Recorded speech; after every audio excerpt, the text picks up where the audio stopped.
Today's episode is brought to you by Altoids because, let's face it, navigating the dating world isn't easy, but with Altoids, your breath will be stronger than the urge to text you up at 1 a.m. More intense than a rose ceremony and more reliable than your bestie's questionable dating tips. Like, do the simple things. Make sure that you have fresh breath wherever you go, and you got to do it with Altoids. Altoids is your sidekick in dating.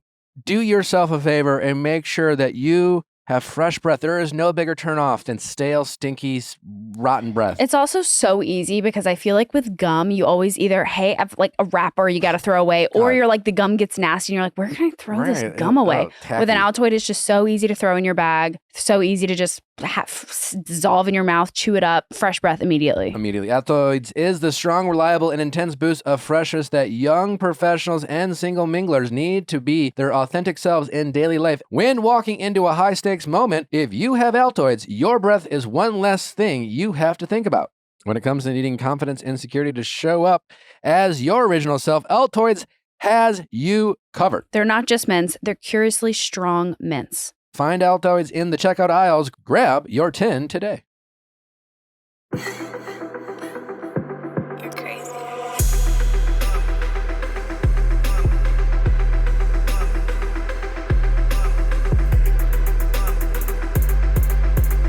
What's going on, everybody? Welcome back to another truly incredible episode of the Viall Files Ask Nick edition. I am your host, Nick, joined by the household. We got Justin and Leia with us. Ed, are we continuing our conversation about TikTok made-up words and trends for dating tips? Now, we should come up with more, like, just random shit TikTok comes up with that is really just people being bored. I can't stop watching at the same time. Listen, I'm not knocking it. I mean, I'm knocking it, but whatever. We're picking up where we left off from the Update Classic episode, so if you missed that one, go back and listen to it. What were the first ones? We get the string attachment theory. Invisible string, orange peel. Orange peel. And then February, March, if you want to know what we're talking about. Yeah, no, you're going There's to a have way to to listen.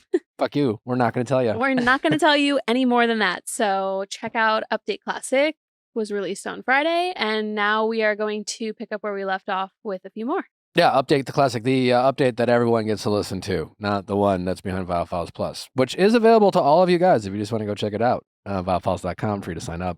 You're really missing out if you don't 100%. these updates. It's an investment in your life, is what it is. And the Pop Extra. That's my fave.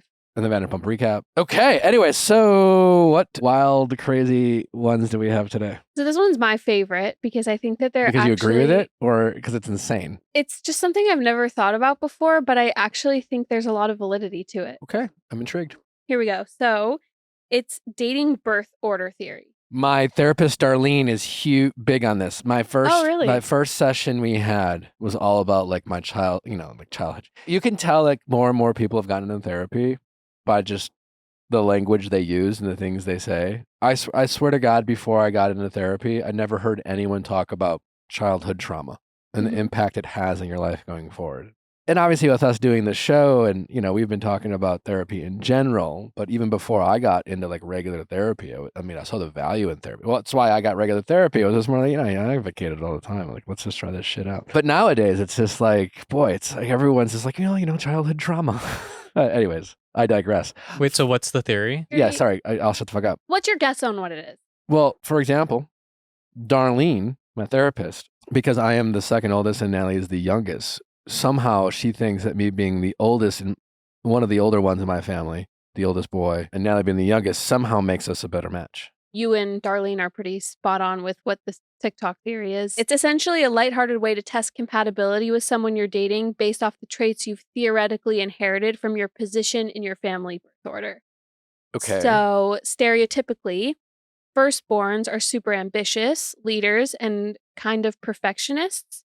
Middle children, famously, are diplomatic, empathetic, people pleasers.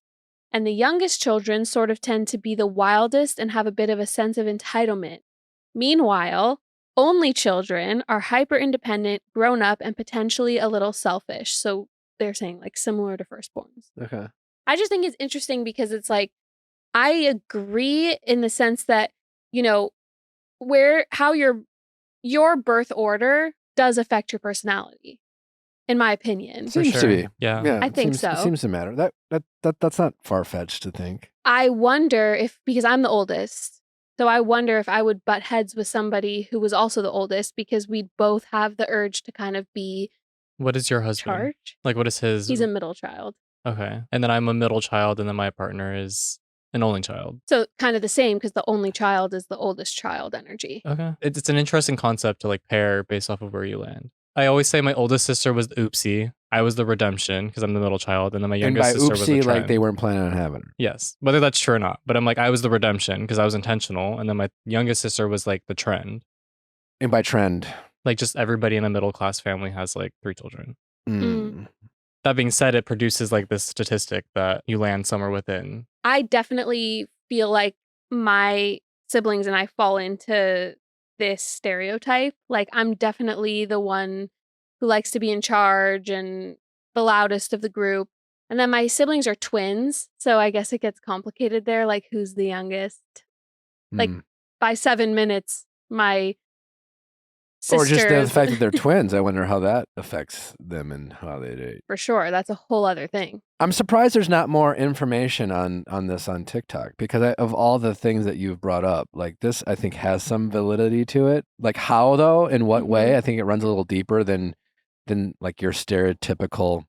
Well, apparently it dates back to the 1900s when an Austrian psychologist, Alfred Adler, first suggested children could develop certain personality traits depending on where they fit in their family. And then I guess we're kind of now figuring out how that affects dating. We're just now figuring that out? Just now on TikTok.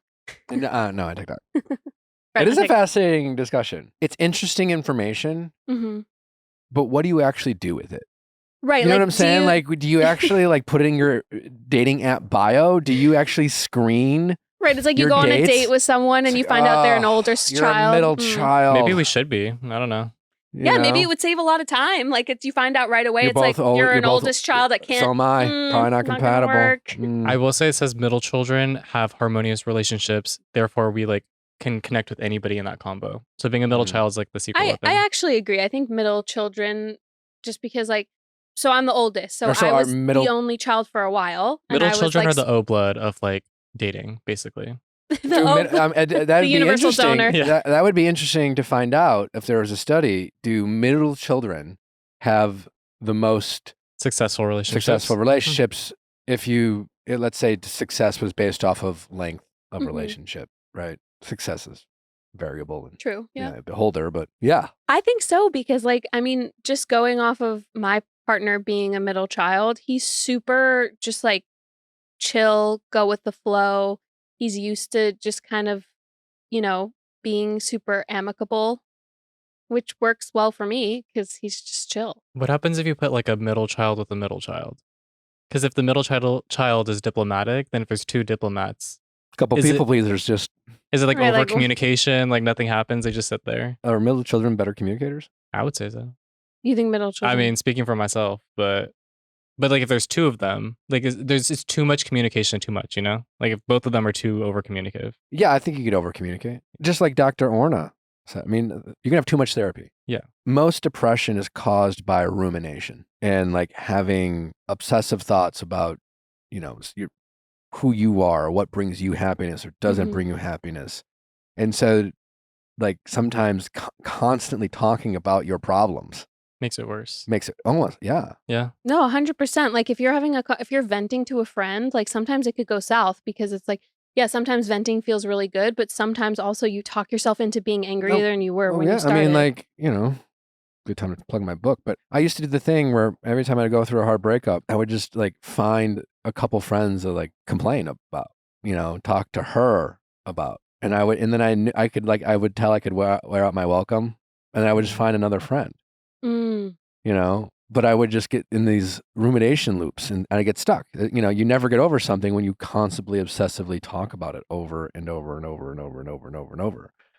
Yeah. The real recipe is just being busy. It's just, I do think that part of the reason why we have such a uptick in anxiety and depression is because we have less to do. It's easier to get things done. Technology, sometimes you just have to grind it out. As a whole, as a society, yeah, we've gotten lazier for sure. Like the world was harder 100 years ago. when people were literally having kids so they could like have enough employees on their farms. Right. You know?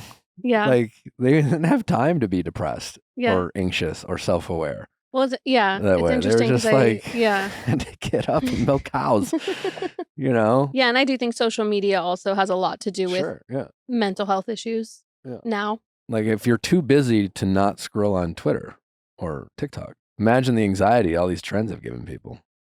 It's Yeah. like, oh, fuck, my partner would totally fail that. What kind of a relationship am I in, you know? Right, and you're expecting it to go one way, and then the comparison, your expectations. Oh my God, yeah. The thief of the joy. How do you not? Yeah. It's all, I mean, when you think about it that way, all scrolling does is steal your joy. No, I definitely need to take breaks from social media because like obviously during the week I'm very busy. And then on the weekends, if there's a day or a couple hours where I haven't, I'm just scrolling. I'm just like, oh my God, like horrible. If I scroll for more than 20 minutes on any app, I immediately feel like our show's going to the shit. Oh no. Because it's like, oh, you're always convincing yourself. Because I'm always like thinking more what we're not doing, you know, Mhm. and what we could be doing better, or you know, what else is going out there. Yeah, I'm always the happiest when I'm not thinking about me. What else we got? So here's the other one. This one is similar to the orange peel theory. It's called the bird test. So the idea is to say something I feel random. Like I've heard this. Go ahead. Okay, so the idea, and you kind of touched on this in, I don't remember, a previous episode, just about like how you say things, like how you would say Natalie's my wife. Yeah. Okay, so this is kind of similar to that, but it's to say something random, but with genuine excitement to your partner in the hope that they will match your enthusiasm. Natalie brought this up to me. I saw, so the example there was that a I trend saw, or something. Yeah, right? it's Wasn't a trend. There? Most of these have turned into trends. So the orange peel theory was a trend where people would just like give their partner an orange and ask them to peel it, or, you know, so Imagine this one, how many relationships crumbled because crumbled. No, serious. I'm not because serious. of an orange. Yeah. No, because of these any of these trends. I mean, I can imagine. Why didn't you do you failed the test. Wait, does it make it problematic then that we're actively like testing our partners? Like we have like an orange for a test, and like that actually decides something in our head. Like we assign weight to the fact that if they peel our orange or not, that means something. Well, I think if you see one of these trends on TikTok and then you use it and take you go it seriously, take it that seriously, where you go out and you buy an orange, and it's likened to going through your partner's phone. Relationships are hard. It's hard to communicate and have awkward and difficult conversations. Most of us, you've heard me say this, I think we're becoming worse at communicating, not better as a society. Mm-hmm.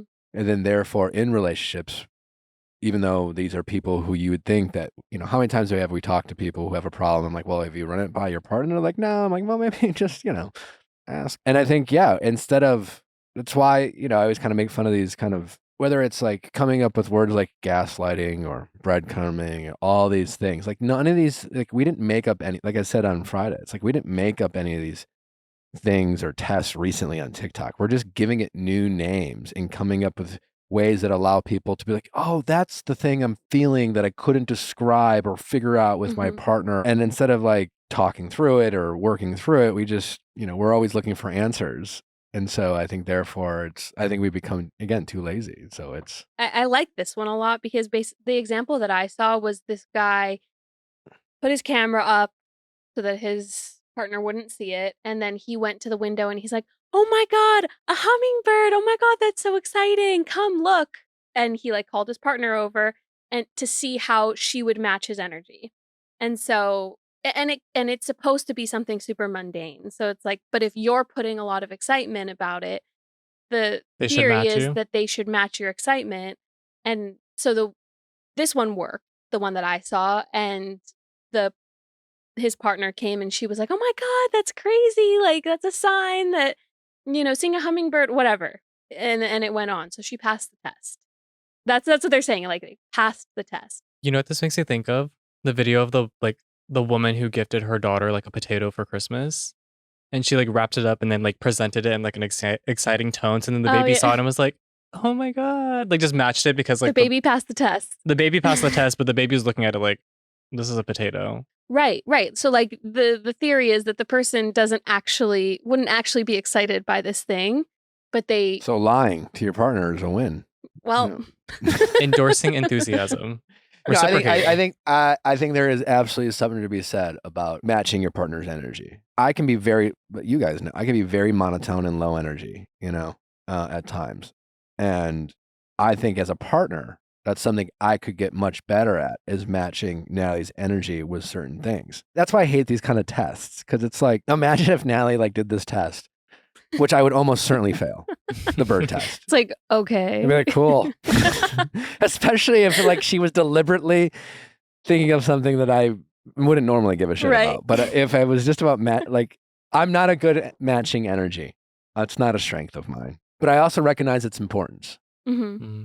So, which is kind of my point of what I just kind of rambled on about. It's like, I'm going to respond better to Natalie saying to work on something rather than throw me a test and be like, you fucking failed. Right. Which I do think, I'm all for fun TikTok trends, but I do think people out there, some of which take these tests very literally. Yeah, for sure. It's like, it's a test that creates the conversation that should have started by then being like, sometimes it would just, make me feel like you are more interested in things that I'm interested by giving a shit, or not saying give it a shit, but anyway, yeah, because I would almost certainly fail that test. We have a writer-inner before we get to our callers? Yeah, should we get to it? Let's do it. So this writer-inner writes in with the headline, "Hitting on my physical therapist." She writes, "Hi, Nick and household. So I started physical therapy about 2 weeks ago because I hurt my piriformis? I hurt my piriformis while training for a race. Your piriformis is located in the muscle between your hip and your glute or something like that. So I literally went on ZocDoc and booked the first PT that I could find. My PT Loki looked so nerdy in his photo, I didn't think much of him until I showed up and I was like, OMG, he is so cute. We have sessions booked until the last Friday in April, and my injury is getting better, so I feel like I probably won't need to keep going to him for much longer. We definitely have a vibe and laugh a lot the whole time and ask questions about our lives, and obviously massages my glute because my injury is there, so I'm in love with him. I'm 80% sure that the vibe is reciprocated, so I'm writing in because I want to put the moves on my physical therapist, but he is such a nice boy, like a golden retriever, and does not seem like a rule breaker. So I think it has to be me to initiate.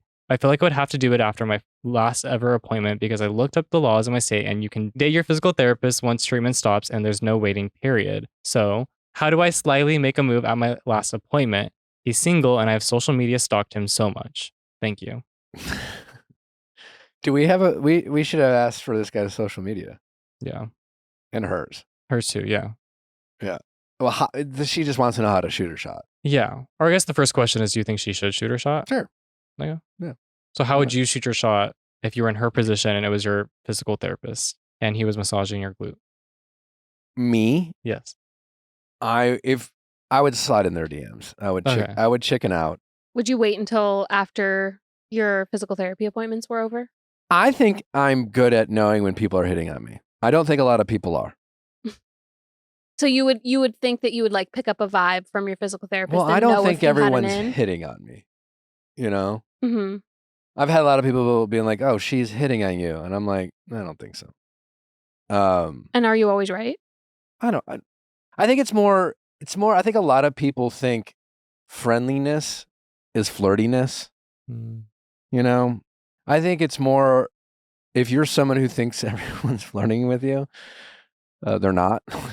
Sheena. Yeah. Oh yeah, I forgot about that. So I would be curious with the person who wrote in, how does this compare to other people? Yeah. But that being said, what does she have to lose? I would slide in their DM. Yeah. There you go. It doesn't really, that's the thing. It doesn't matter. This person has seen how you look.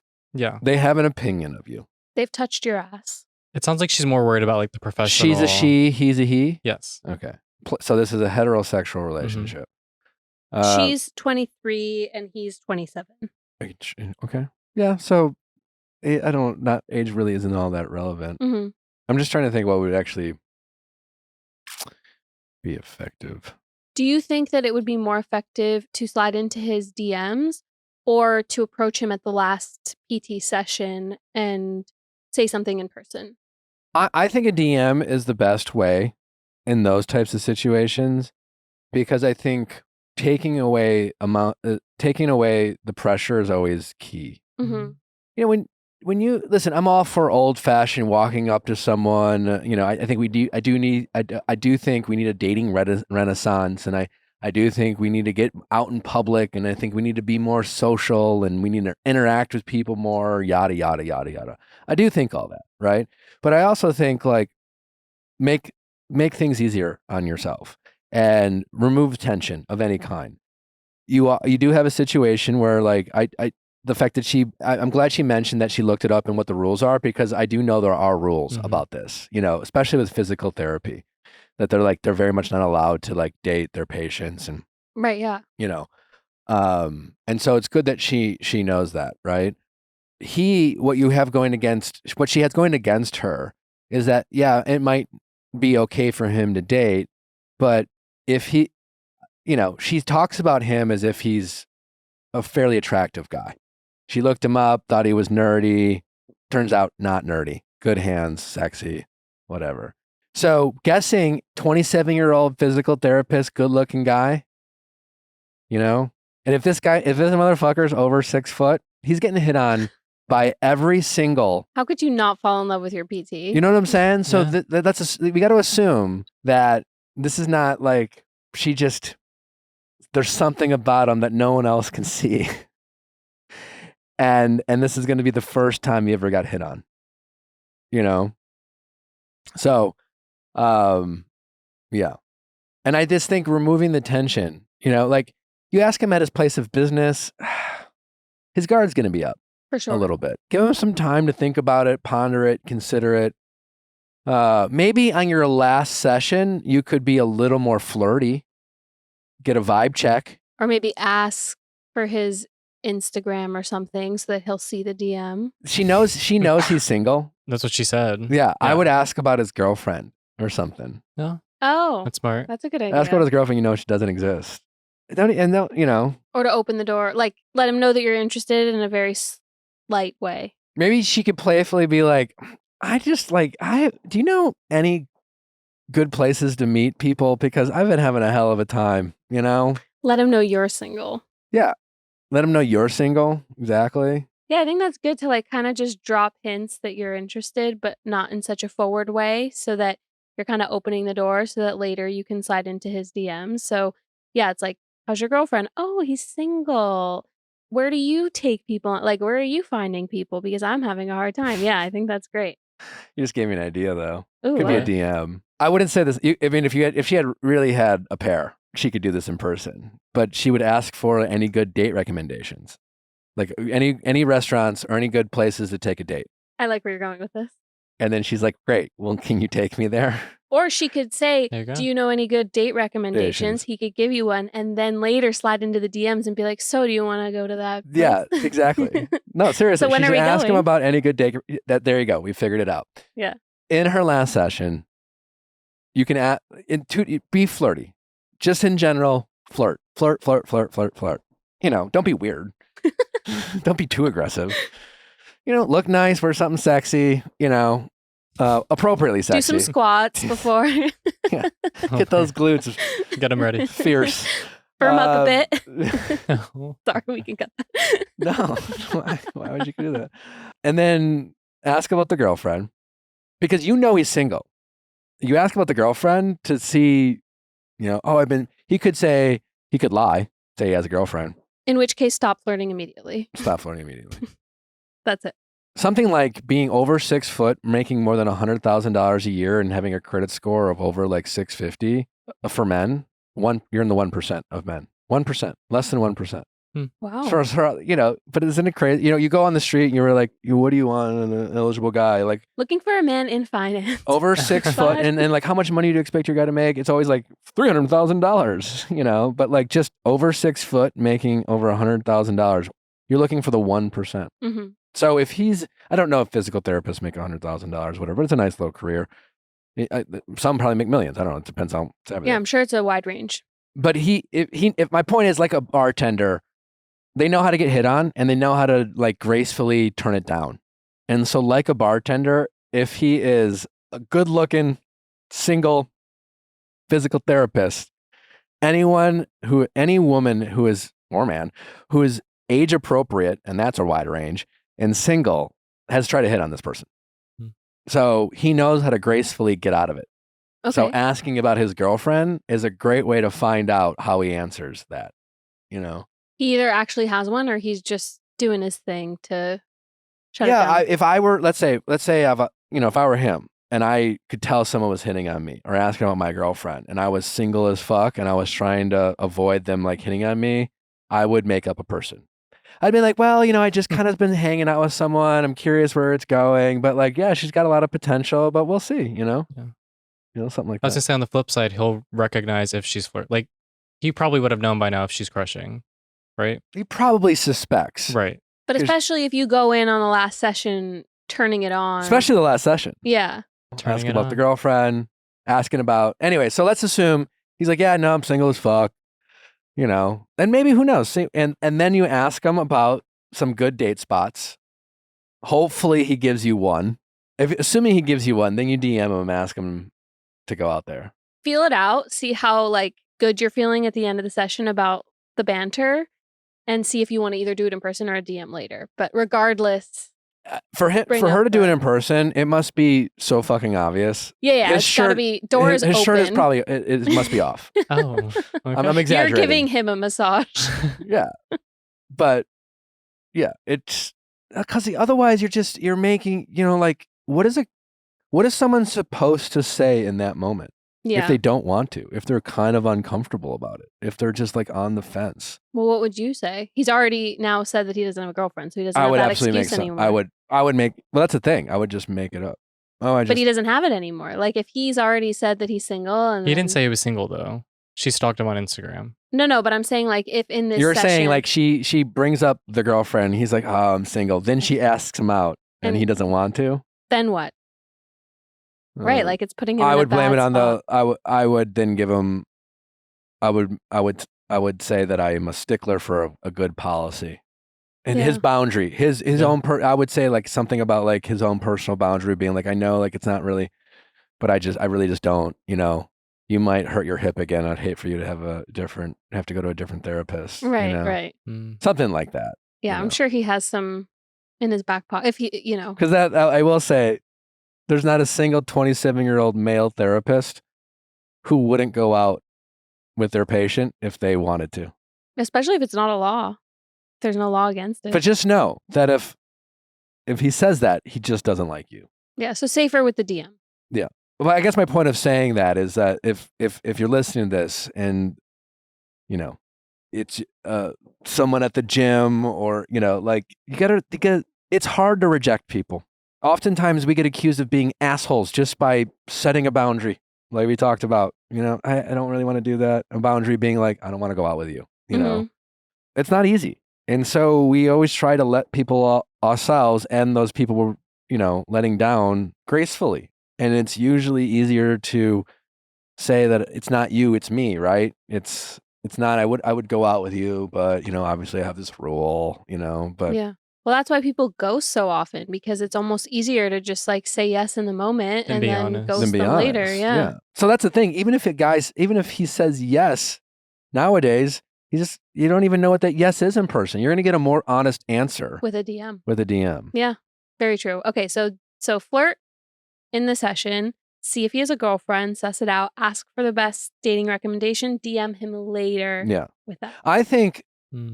I think if you meet someone in public and you don't know who they are or don't know their name and you're just like, holy cow, I am so just taken back by this person, go up, hit on them, ask them out, do your thing, say something, whatever, because you might not get another chance. But if you know who they are and you have the ability to slide in their DM and they make sure, your Instagram's is not private, then I think DM's always better for those reasons. You're going to get a more honest answer. You're not putting someone on the spot. Give them some chance to think about it. It just makes people more comfortable, and especially nowadays. I just think we're just so taken back by people approaching us in public. Yeah. This is a little off topic, but I wonder, like, depending on his following, would he see the DM? That's the thing. Well, right. Unless he's like a famous PT, right? But like Natalie slid into your DMs and you saw it though. It's a fair question. But like Natalie slid into your DMs, you have a very large following and you somehow still saw it. Well, yeah, but like people think I'm like inundated with DMs. Like, I mean, I don't know what a lot is to anyone, but if I were to check my DMs at any given time and scroll down, it'd take me 5 seconds to get to like a week later, a week earlier. Okay. I'm not getting thousands and thousands every day. But they're finicky because some go to requests. I think it's more, the only risk about DMing anyone or a stranger or a non-public figure is not that, I think it's the opposite. Like, I think celebrities or anyone with a following, I mean, I like to think I'm better than most at staying offline and disconnecting and not reading comments, but like I'm also only human, right? Right, of course. And even myself, it's like I see things, right? And so I think it's more on the flip side. A lot of people like a physical therapist, he might literally not ever have never checked a DM. So that's possible.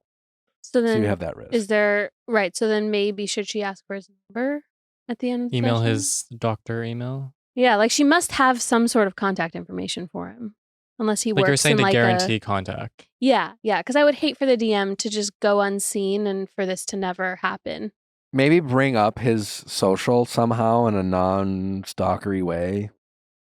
Follow each other. Or like we should keep in touch. Ask him about DMs. Yeah. There you go. Have you ever met someone in the DMs? There you go. Talk about like when you go in there. I've solved it. When you go in there, talk about dating. Just strike up a conversation. Like, right? Every physical therapist, what have you been up to? You're exchanging pleasantries. Yeah. So just have a conversation with him about dating. And without interviewing him, find out if he's like, have you ever met someone through DMs, or, do you ever get DMs or, ask him about she'll probably find out a lot. Listen to his answers. Yeah. There's going to be this last appointment is going to be a lot of research happening on your end. Yeah. I hope this is helpful. Good luck. We gave a lot of different options. So I'm curious. I mean, the main takeaway is one, don't ask him on the spot. But try to get enough of information to find out whether this has a high degree of success or low. I think for the most part, DMing is safe. You make a good point that maybe he will never check. And so like if there's no response, kind of leaves you with did he actually get it? But I think you can ask enough of questions and maybe you two are following each other by the end of the session, or maybe you're making enough of hints, I still think even if it's obvious, you should DM. Yeah. I'd love to hear an update on this one. Yes, we need an update for sure. Must have. Speaking of updates, we do have that update classic available for everyone to listen to. Don't forget to send your questions at asknick@theviallfiles.com for all things texting office hours. Ask Nick, you know the drill. And let's get to our callers. Question time with Nick. Let's ask Nick your sexy questions. How's it going? Good. My name's Colleen and I'm 32 years old. How can we help, Colleen? So my boyfriend has been masturbating to his ex-girlfriend's sex tapes. Okay. Is this something he shared with you? Did you catch him in the act?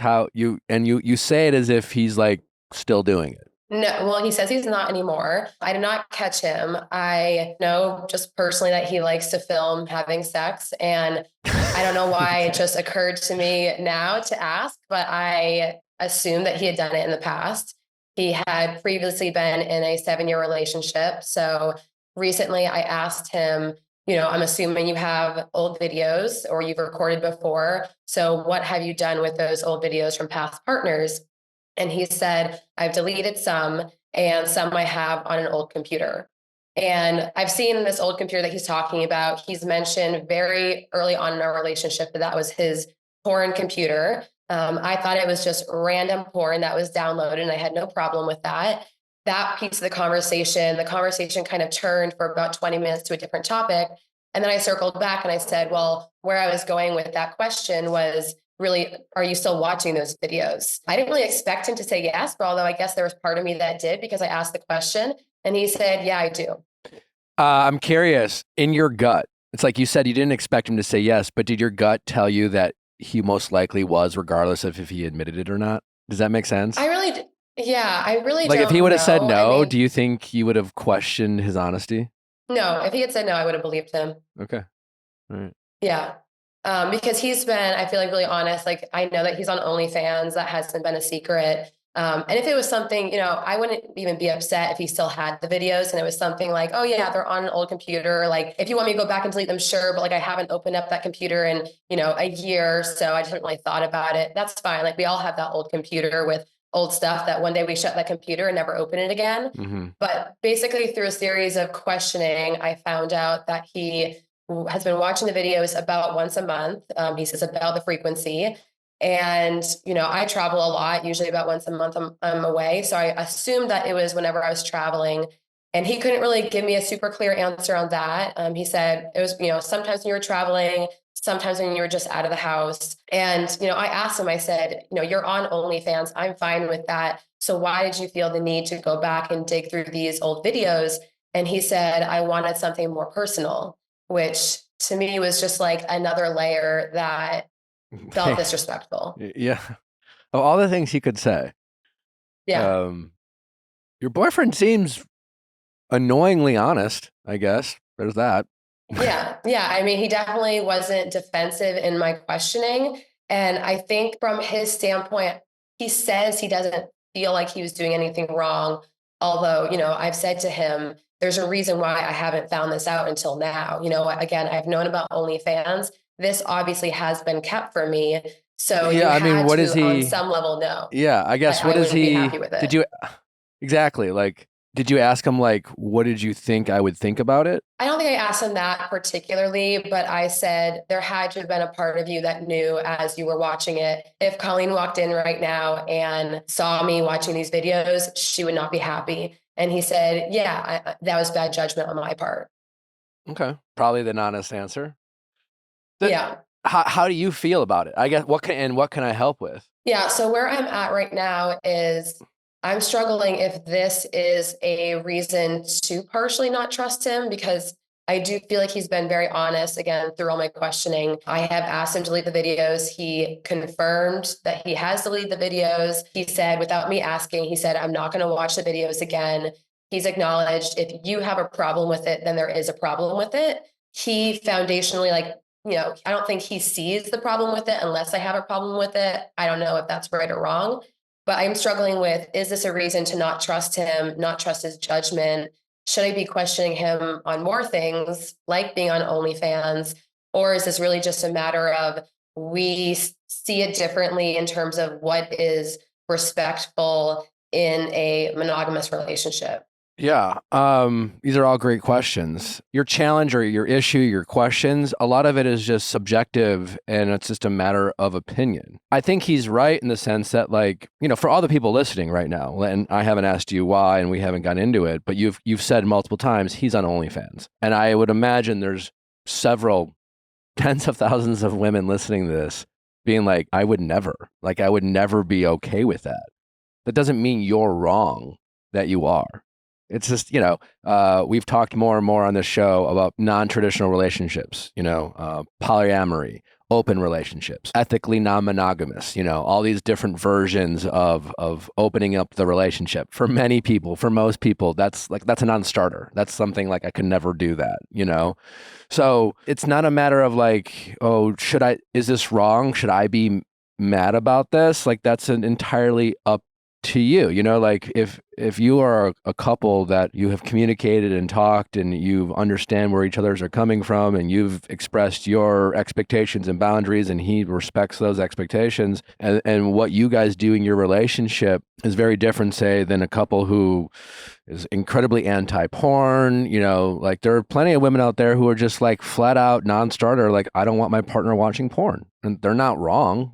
That's something they're not comfortable with it. And there's, a lot of valid reasons why that's a reasonable request for someone in a relationship to not want their partner watching porn. But doesn't mean you're wrong that you're okay with it. It's every relationship's different. What matters is the upfront communication, the expectations, are they being met? Is there honesty? Your boyfriend, I think you have a point, right? It's just I don't think he deserves a medal for honesty. I don't think he's honest Abe here, because there is a level of omission. And I think he is playing a little dumb, I think men are dumb. The most complicated men are overly simplistic still. especially when it comes to like sexual urges and things like that. And oftentimes when you ask a guy, why would you do something like that? The honest answer is often like, I don't know, I just wasn't thinking, like that's probably the most honest answer sometimes.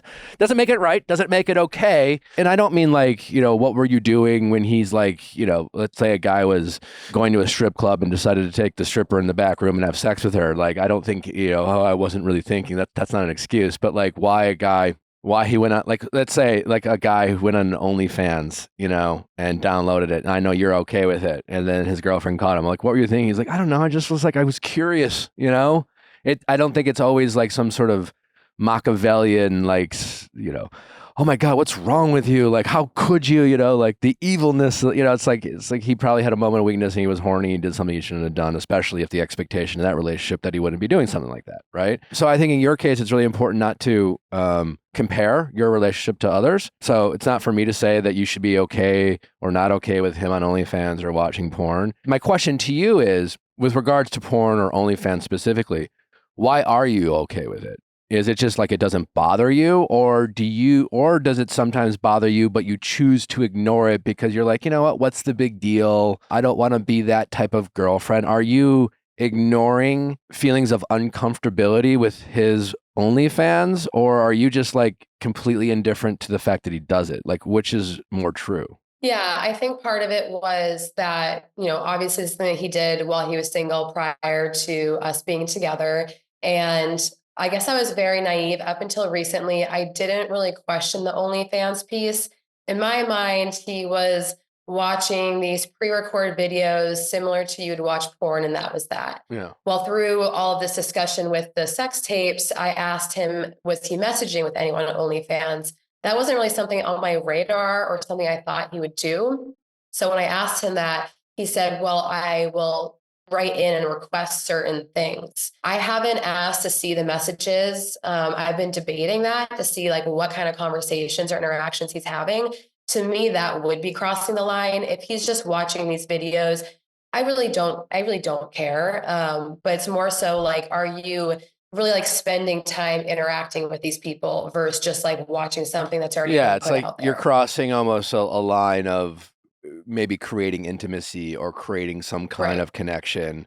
And it's not just him watching some old porn video. That's essentially just a movie, just adult content. This is more, it's just a personal request for someone to make him a custom video that he's willing to potentially pay extra for, right? Is that not how it works? It's like I think so. I'm recently learning really what OnlyFans is. I never really questioned it because I assumed it was just mostly porn. With the sex tape, I think that was something that he had done, while he was single, and something that he just continued to do through our relationship and never thought, okay, we're at the point where now we're living together. Like, where is the line where he says, now it's inappropriate? The thing is with the ex that there is definitely more baggage there. There's definitely like emotion still there for him that he has had to work through as he's transitioned into a new relationship, which I've given him space for.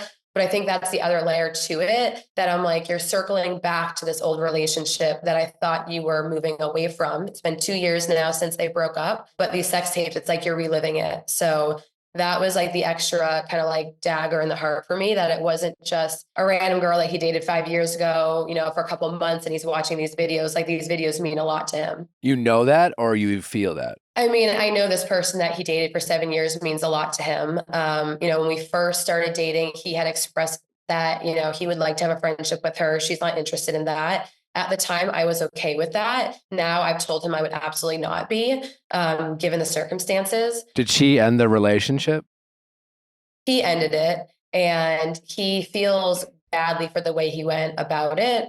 He feels like he kind of did her dirty in the end. How so? He moved to a different city for a job, and he felt like he kind of left her where they were previously living kind of high and dry without any support, and was just kind of selfish in the breakup. So I think he has a lot of guilt around that. And so I think wanting a friendship is like his way of repairing and like feeling better about that guilt.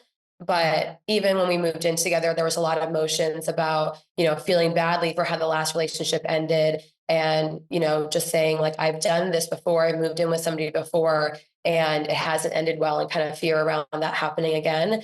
And I feel like I've been very understanding and supportive and helping him like move through that. Because this is his first serious relationship since then.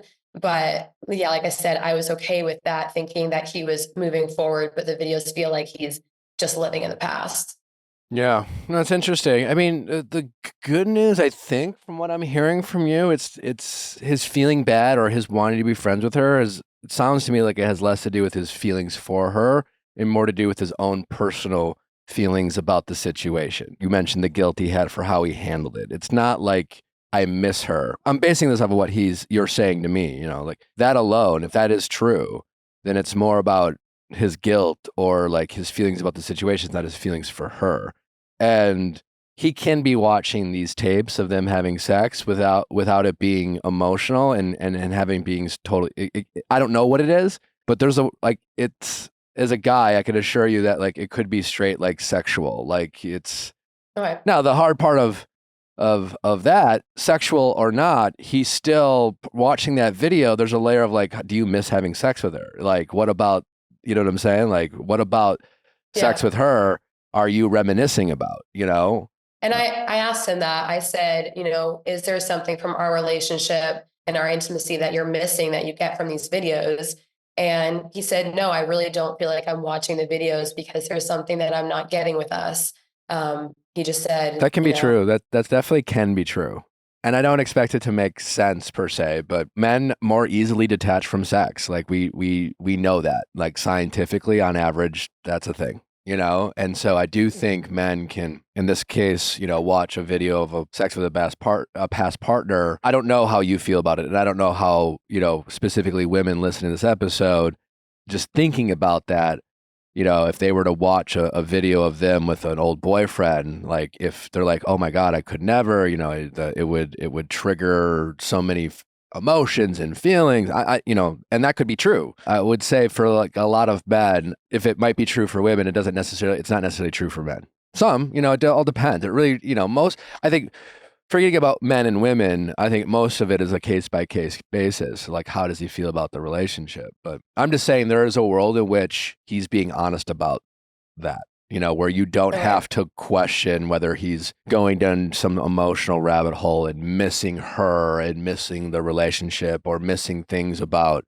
sex with her. It could just be kind of, I guess the best way to describe it, fun or a change of pace or more of a kink of, Yeah. I think men definitely have a notch on the belt mentality. I do think men is barbaric and animalistic as it sounds. Like there's a reason why, and it's terrible, but like, men who might pass around nudes of their girlfriends to their buddies. Like I've never been that guy. I don't know why guys do it, but a lot of guys do it. And I think they do it because it's like a trophy. It's like, check out what I did, this girl who I'm hooking up with, look at her, whatever. And that's gross and that's barbaric, type of thing. But just so it's in your case, I only bring it up because it would make sense that you're questioning about what does this all mean, in terms of his feelings and like how deep does this go? Is this a sexual thing? Is this an emotional thing? You know what I'm saying? Like you're trying to be understanding, very understanding and open to the possibility that you're okay with your boyfriend having an interest in it and watching porn on some level of consistency, and that has bled into OnlyFans, which is not the same as like traditional porn. And you're trying to figure out like what's your comfort level with this. I think the answer to your question is like the good thing you have going for you is it seems like so far is as uncomfortable as these conversations are that your boyfriend isn't getting he's talking with you, And as long as you can believe him, I mean, he's right. If it bothers you, then it's wrong. And I love that answer from him. That's the best answer he could have given. And hopefully you can trust that he's being honest with that answer and that, these videos that are now deleted and does that mean if you were to go to him and sit down and be like, hey, can we just like kind of talk about like your porn watching? I'm not trying to lecture you, but I'm just trying to understand it because I'm realizing there might be things I'm not necessarily comfortable with. And I don't want, and I realize we haven't necessarily talked about it. So I don't want to sit there and be like, what the fuck? And how are you doing this? Because I guess we didn't talk about it. And I've been okay with some things, but like, I'm realizing there's things I'm maybe just unaware of, and I don't know how I feel about it. So can we just have an honest conversation about what exactly you are doing? And hopefully you can continue to trust that he's going to be honest about that, and then set some parameters around that. Yeah, I do think that makes sense as like kind of the next step in this situation. And this is honestly why I wrote in, to get the male perspective, because I've shared this situation with just a couple girlfriends. And of course they are ride or die for me. So their responses are, absolutely not, which I totally respect and appreciate them for their support. But I've been, only hearing one side of it. So it's very helpful to hear that, it's possible that this wasn't like some big, like, I don't want to say emotional cheating, because it wasn't like another person was involved, but that's kind of what I was playing with in my head. I'm like, it's not physical cheating, it's not emotional cheating, but to me, it kind of felt like cheating, but I understand that it probably didn't feel that way to him. It's really hard for me to say, I can't, emotional cheating, I think is intent matters. I think it's pretty clear that he can't sit there and pretend, like you said, that if he gave it some consideration and considered your feelings, that he wouldn't have at least suspected that you would have an issue with that, Right. And I think that's pretty clear. But you're right. I don't know if that's necessarily the same as he went out with the boys one weekend, met a girl, exchanged a couple numbers, and for the past 3 weeks he's been kind of weirdly texting with the girl and developing feelings, and maybe sent a nude back and forth. To me, that's a lot different. Yeah, agreed. But again, this is such a subjective thing. It's really just a matter of like, your friends, it's kind of like, yeah, they're ride or die for you. For your friends have been like, absolutely not. I would never. I can't say they're wrong for having that opinion, but there's a world where it's just like, your headline, my boyfriend's watching videos of him having sex with his ex-girlfriend. There were probably 100,000 women immediately said, break up.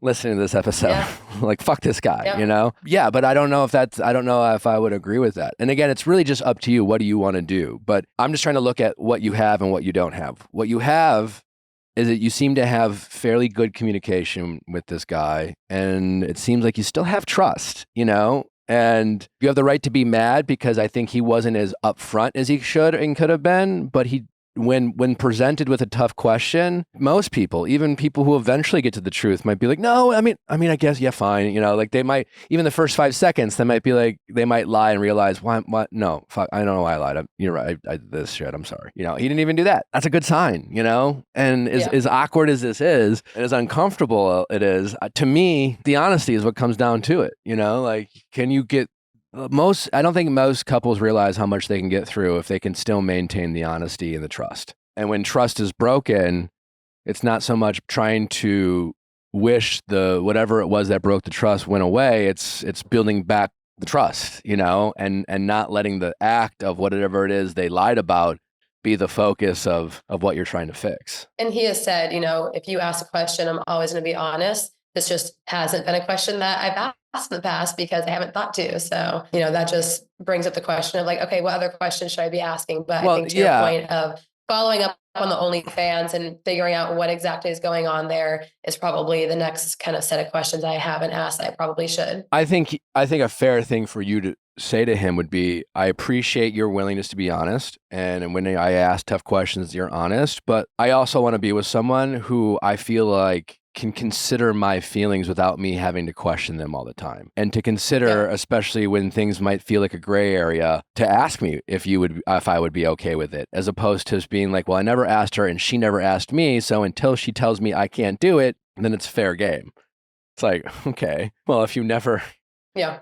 Have you guys talked about whether you'd be okay with him being in an orgy? I I had to be asking these questions. Exactly. There's So it's like, I think there's some nuanced and there's clearly some conversations you guys need to continue to have. And maybe this is an opportunity to take your relationship to the next level. And I do think the OnlyFans of it all, I think there's a world where you're just like, to be honest, I'm not really comfortable with it. Yeah. You want to watch porn? Fine. But like, to me, from what I know about OnlyFans, like yeah, like a lot of guys are even if it's one way, I imagine a lot of the OnlyFans creators who are making videos for guys and they have requests, like for all they have assistants taking these requests. And it's not like the content creators on the other side are building the relationships with the men that they're making videos for, but it doesn't really matter. Right. It's an intimate thing to personalize the request and have someone comply. Even if it was AI, as AI evolves, there are going to be people,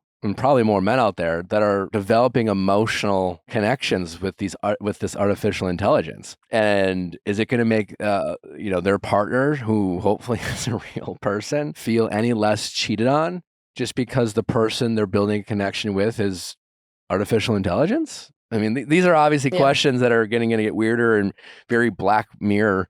But that's where the world's going. And it's fascinating when you think about it, because your boyfriend has this like, well, we didn't really talk about it, so I didn't really know. And like what I just described when it comes to AI, it's like there's going to be so many of these conversations. A lot of men out there, mostly, I mean, I'm sure women, there's probably women who watch porn more than their male partners do. But like there's going to be a lot of conversations about like, well, I didn't really think what's the big deal? It's like it's not real. It's like what and you never told me you had a problem with it.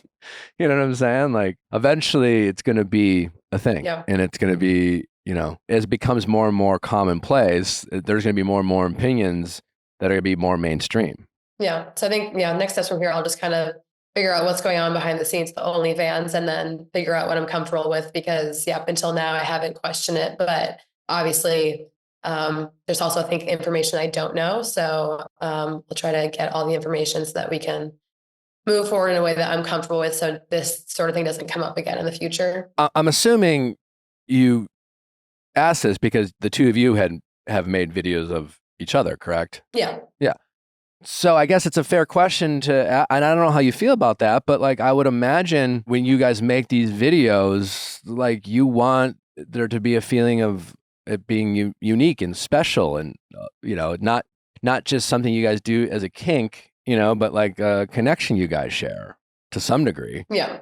So for you to still be willing to do that and enjoy that experience, it's like, hey, if you want to still have us still make videos, like I don't want to feel like I'm just another person you make videos with, and I don't want to be part of your Rolodex of sexual conquests.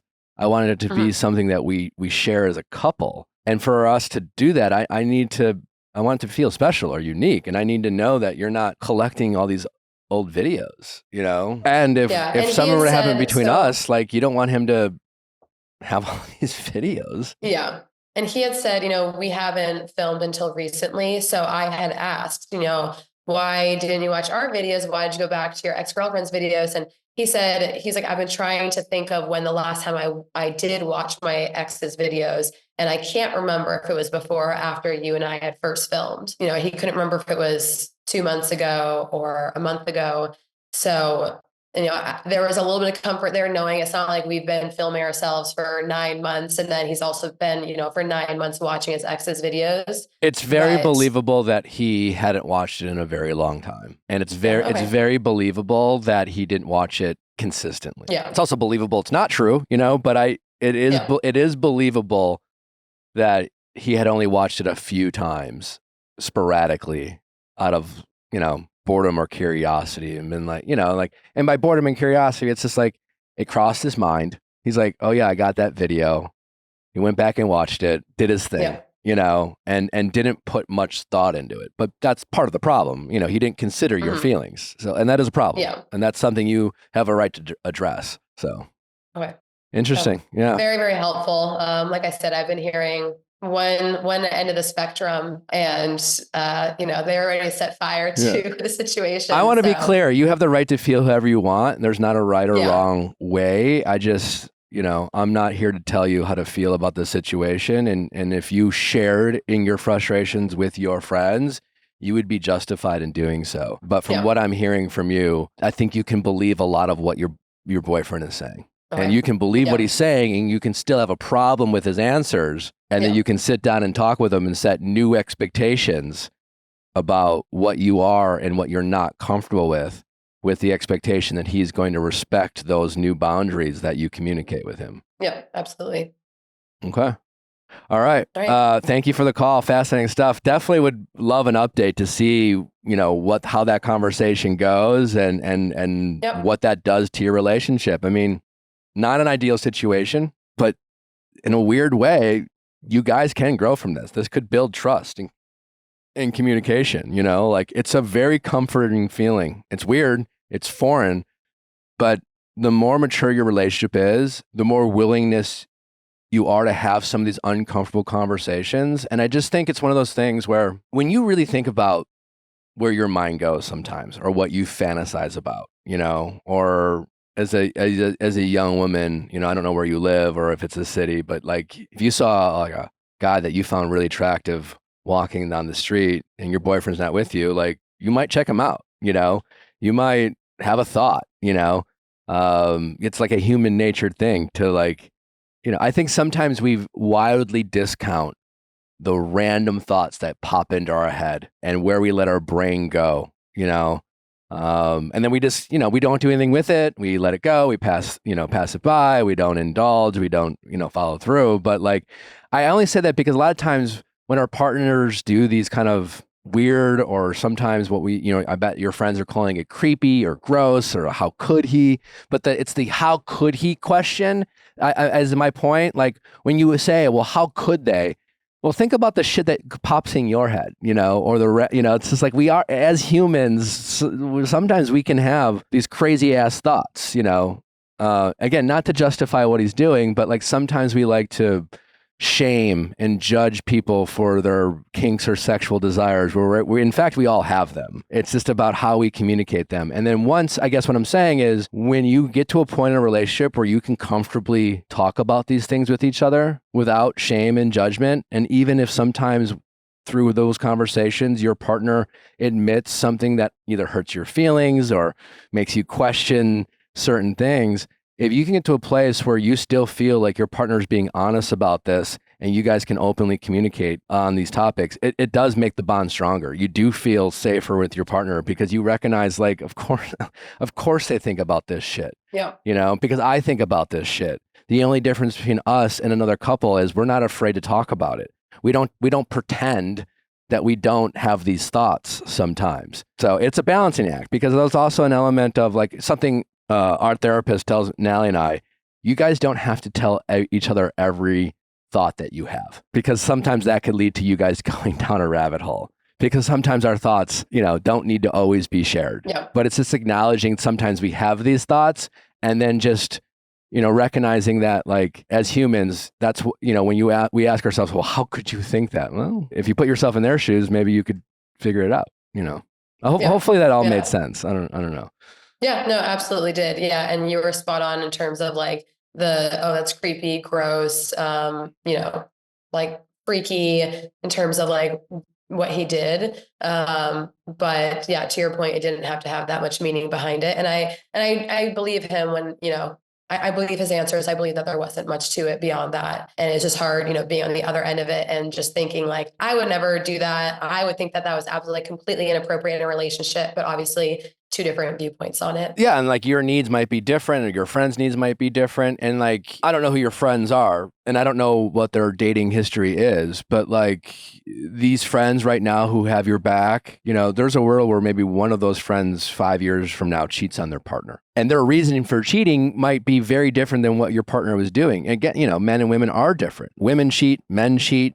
I think sometimes for the same reasons and they're often for different reasons. Sometimes men cheat because they're just horny and bored and stupid. And a lot of times women cheat because emotionally their needs aren't being met. And it's not that they're looking for sex in other places. They're looking for connection in other places. It doesn't make it more, I guess you could say, well, it's less weird or less kinky or less whatever, but it doesn't make it any less wrong, So everyone does it for different reasons.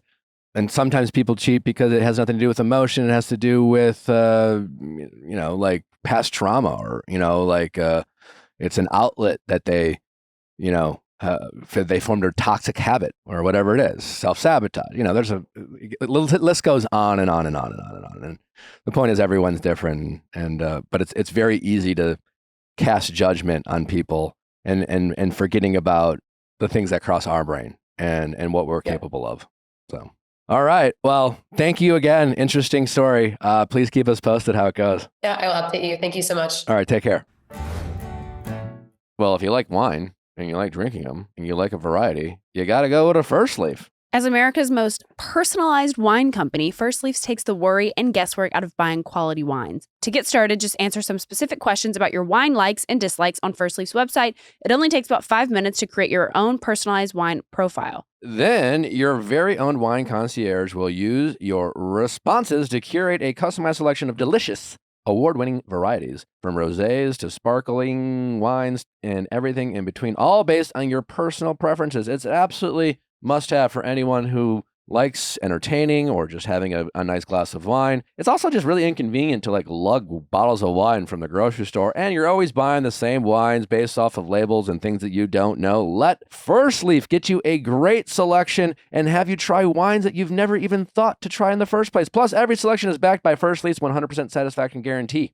The best part is they're delivered right to your door within a few days, and each bottle is priced lower than what you'd paid at a wine store. You even get to choose when to receive your wine. It's incredible. It's an absolute must-have. We love reconnecting with friends and family over bottles of First Leaf wine, and I'll bet you'll feel the same way too. So give First Leaf a try. Head over to tryfirstleaf.com/VIALL to sign up and save 50% off on your first 6 hand-curated bottles plus free shipping. That's 50% off. That's tryfirstleaf.com/VIALL, tryfirstleaf.com/VIALL to save 50% off your first 6 bottles and free shipping. Tryfirstleaf.com/VIALL.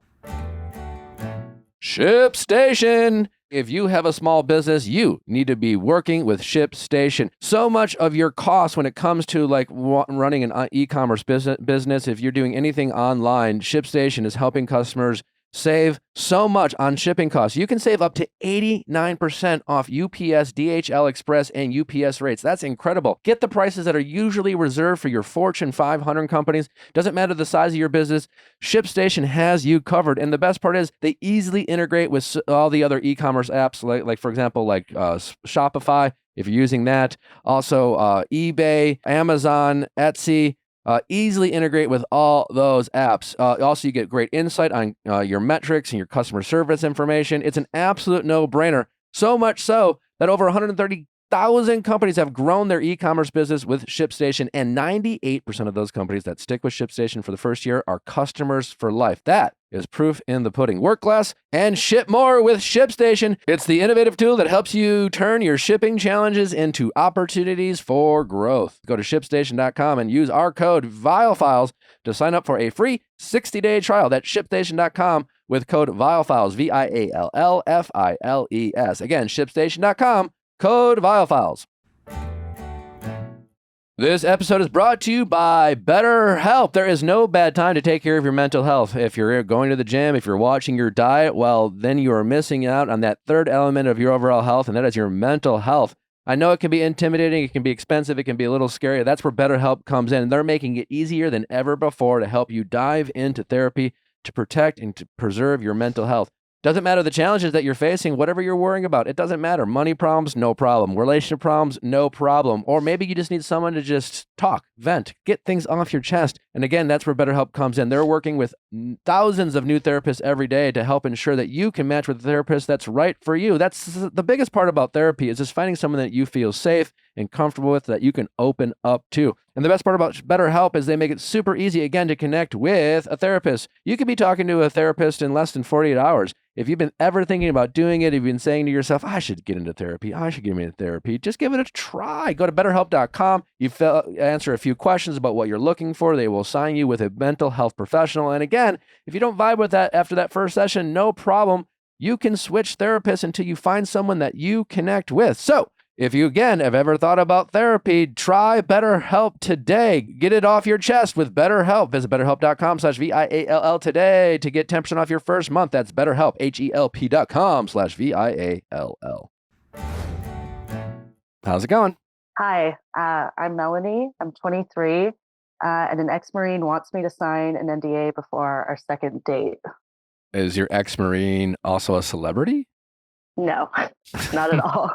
Did he explain why? So initially when he first asked me to sign the NDA, it was because we were talking on the phone and he was just telling me stuff about the company he started with his friends. And he said I could sell that information to their competitors. And so he wanted me to sign an NDA. So he's already told you. Yeah. And then later on our like first date, he shared something illegal that happened on one of their business trips. And I said, "Oh, is that why you want me to sign an NDA?" And he's like, "Oh, yeah, honestly, that's why." I never signed it because I wasn't really about to do that. What was the illegal thing? This is the opposite of an NDA, coming on a national podcast. He and his business partners, they said something about getting involved with gangsters or the mob in whatever country this business trip took place. So basically, he's like an ex. This is like out of a movie. He's like an ex-military who is making a career on being like a hired gun. I really don't know. So their company is essentially, they plan trips, and the people that go on the trips, pay the flat rate, and then they are their guides. They take them to do a bunch of activities, and they go to a cool place, and they just organize all of it. And then they also do security stuff on the side. So I don't know really why there needed to be an NDA. Well, I mean, it sounds like, they're hired help, and maybe that's for being bodyguards or some kind of mission. But the fact that they seem to be employed by people who are nefarious or in some sort of organized crime means that he's participating in potential criminal activity. It's like if the people who hire him ask him to do something, they're like, all right, well, it's like, I don't ask questions. I just do the thing I'm hired for. Which you see a lot in movies, but it's probably like I literally I watched The Beekeeper last night, the new Jason Statham movie. It's like, if you want to watch someone kick ass, but literally in this movie, he ends up fighting like former Navy SEALs who are, they just hire, it's just like, and the beekeeper like, do you know who I'm working for? And the former Navy SEALs guy is like, I don't ask questions, like it just it really reminds me of what you're talking about. What does your instinct tells me? I mean, like the obvious answer is maybe this sounds like someone who's like not safe, or maybe someone you should be hanging out with, but maybe you're like excited because it's a mysterious and fun and, he's a bad boy. It was interesting to me at first because I'm like an adventurous person. I really like to travel. I've lived lots of different places.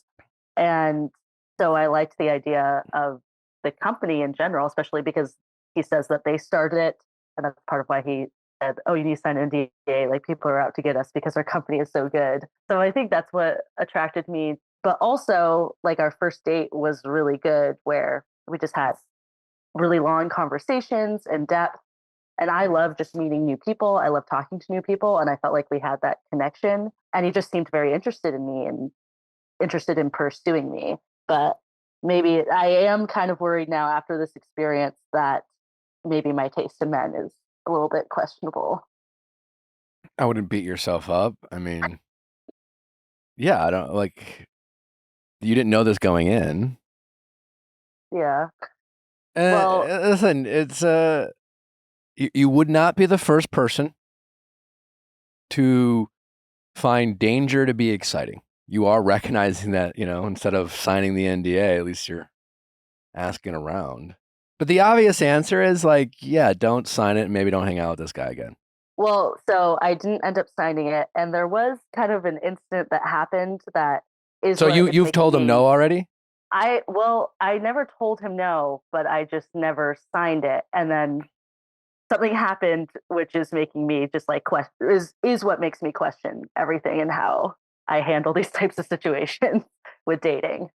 So during this first date, I have a bracelet that fell off, and it was really important to me. My mom got it for me from Australia, and he told me like, "Oh yeah, I have it. You can come get it soon."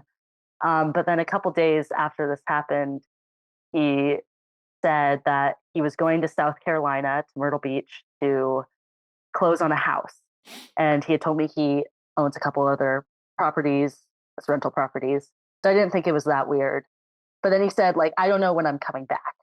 So I said, okay, can I come get my bracelet before you leave? And he said, well, I've already left.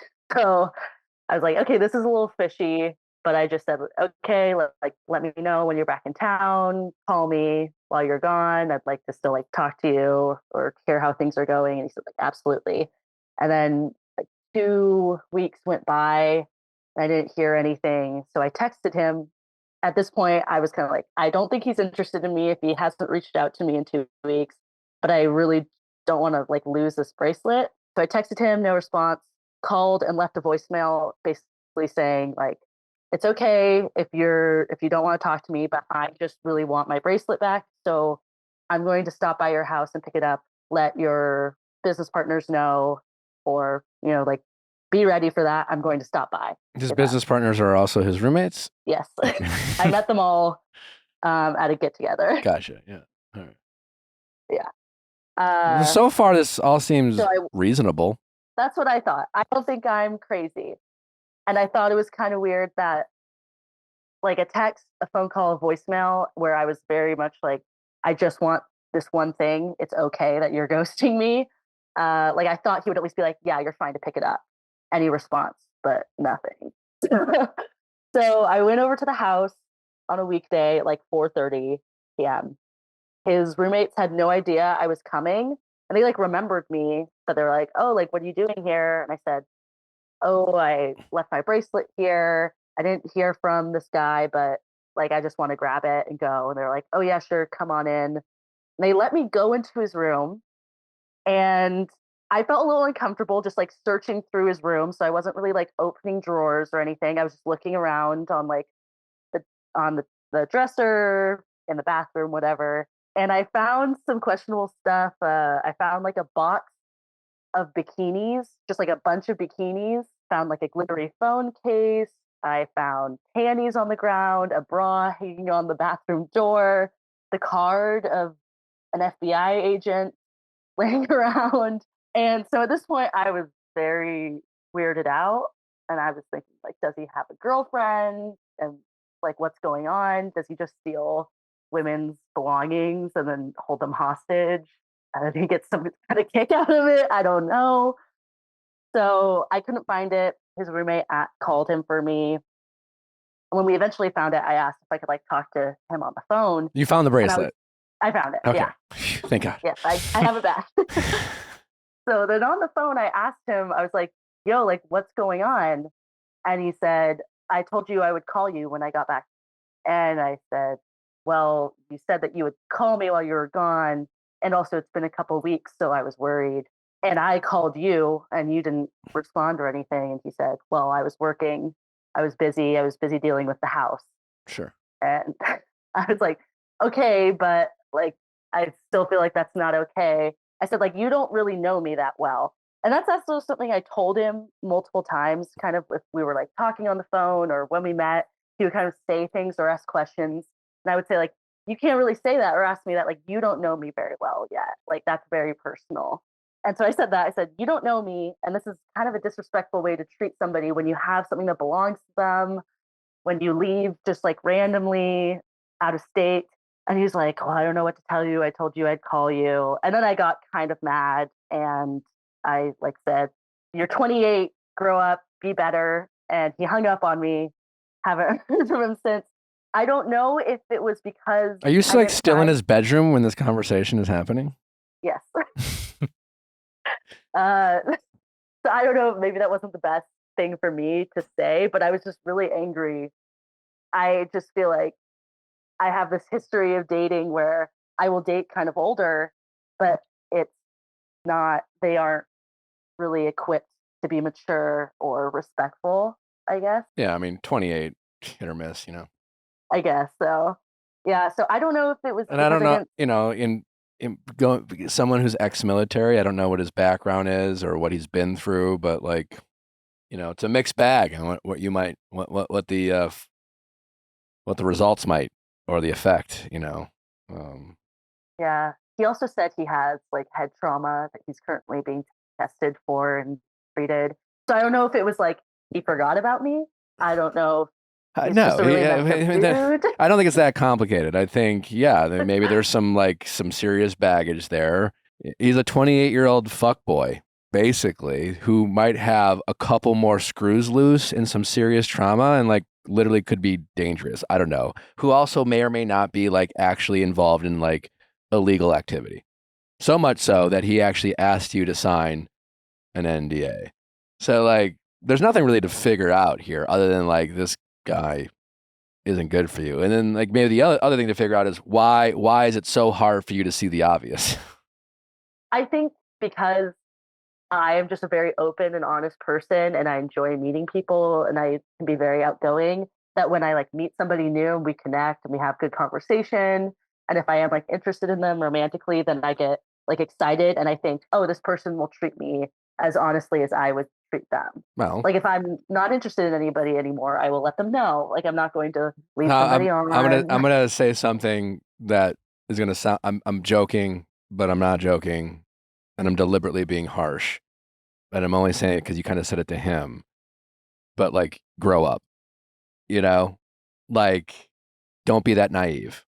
You know what I'm saying? Like, just because you're like, why? If I'm nice to them, shouldn't they be nice to me? That's not how the world works. You know what I'm saying? That's a very naive, kind of childish view on how people are. You know, you can call it cynical, but like that is the reality. It's just like you can't expect people to treat you just because you're nice and you're empathetic or you're considerate. Doesn't mean people are going to treat you that way. And also, like, just because you have chemistry with someone, chemistry is not very reliable. You know, it's easy to manufacture and fake. You know, chemistry and wanting to have sex with someone isn't much. And yet we give it so much more than we should. It's like, well, I had good chemistry, and then you said, well, if I have chemistry with someone and I'm interested in something romantic, it's just like, what is that? What is that again? Like it's not to you. That was a couple hours of good conversation, and you thinking he was hot. You know, you liking his tattoos. You know what I'm saying? Like, so give yourself more credit, and you know. And I'm saying this facetiously, but grow up a little bit, you know, like don't be that. And you know that, like, you don't need me saying that to you. Like, you're obviously an intelligent person. Like I'm saying this is obvious to you. You know, I'm just reminding you of the obvious. My question then is, I think I struggle with telling the difference between a guy who really is interested in pursuing you versus someone who it's like consistency, just like easy.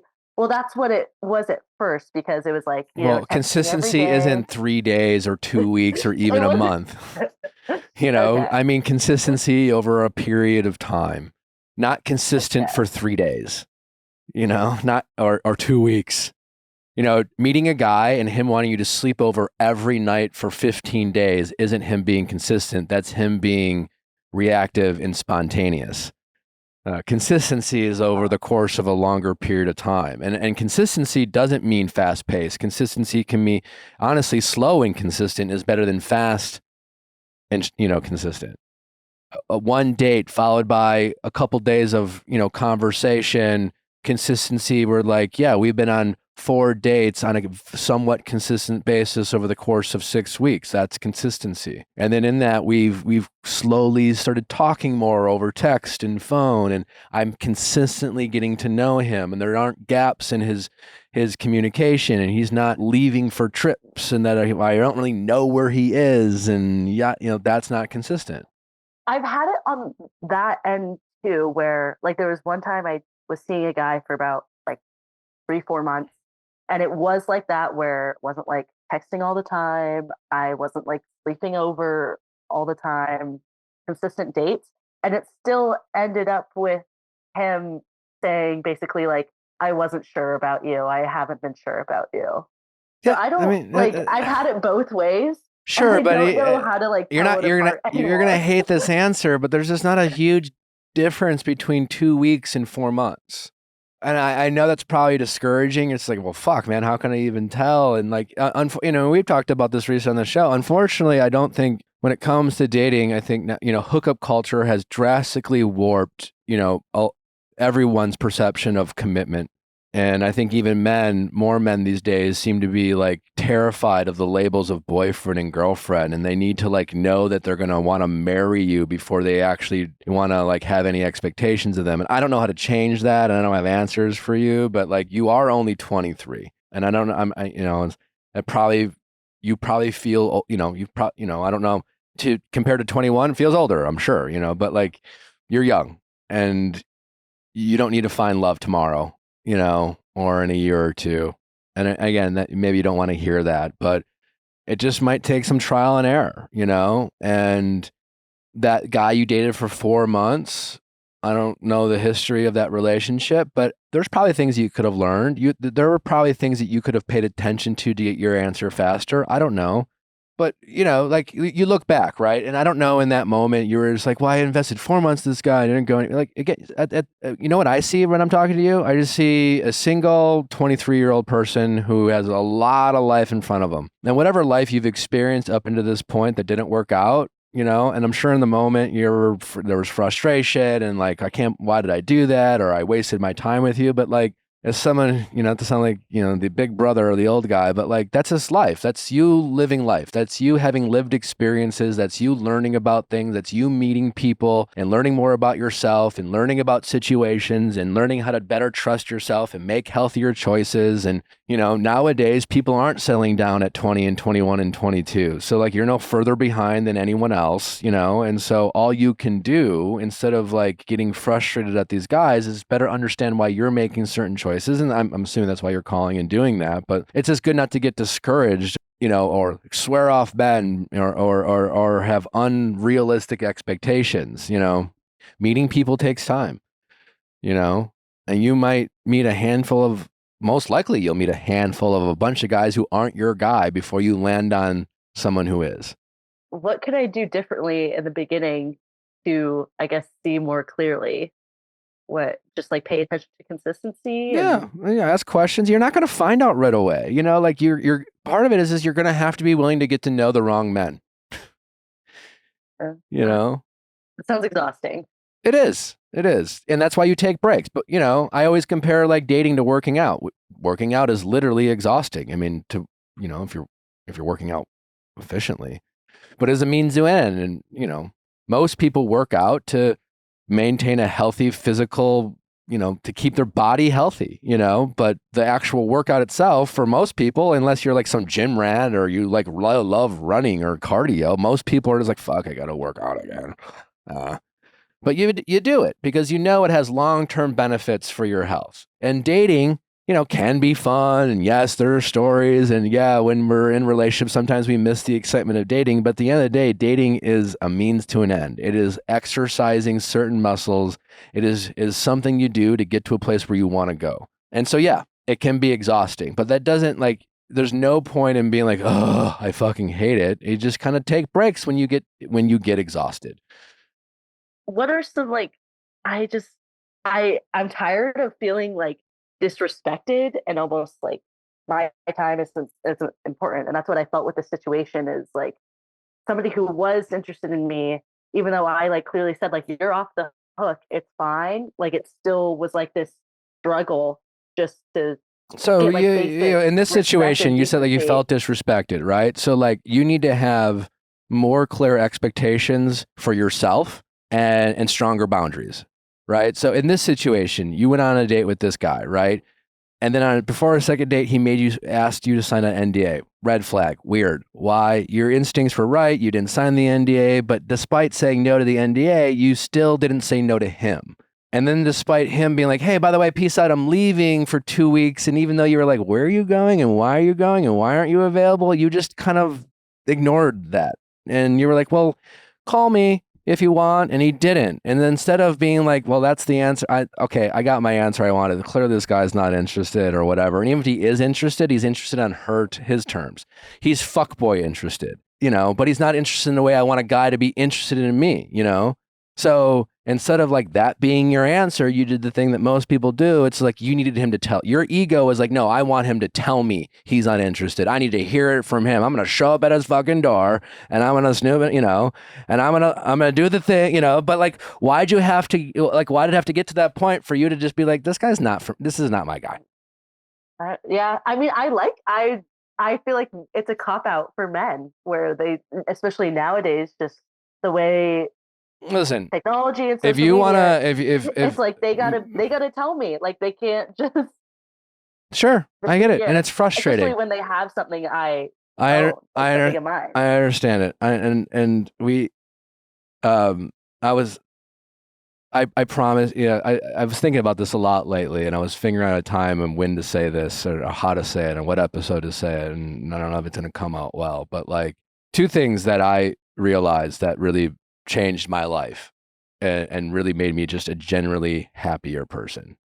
And one is, it's just like realizing that if I spent way more energy holding myself accountable rather than trying to hold other people accountable, it was just a much better use of my energy, trying to hold other people accountable, and there's a time and a place for it, but it takes way more energy to do. And if you just took that energy because your energy isn't infinite, it's limited. There's only some energy is a tangible thing. It's a very tangible, limited thing. And it's way more effective and productive and a way better use of your time and energy, and time and energy are generally the same thing, to focus on what you can control. And the second thing that really helped me be a happier person was understanding that I have the power to control my thoughts, that I can change my perspective on how I see a situation. I don't have to like give in, and those thoughts are usually ego-driven thoughts. Instead of like, why did this guy treat me this way? Why did he do this? He disrespected me. It was far more productive to be like, well, I kind of disrespected myself. And listen, if you want to moonlight as a social justice, like crime fighting warrior for all women, to hold all men accountable, and, I'm not going to stop you, but I don't know how much happiness you're going to get from it. Yeah.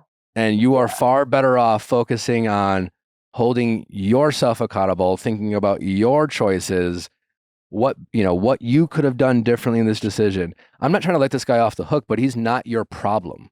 You weren't brought on this earth to hold him and other fuckboys accountable. And you can hold them accountable by just like maintaining your peace and not giving shitty men or people access to your energy, when they show you that they don't deserve it. And that's what you did.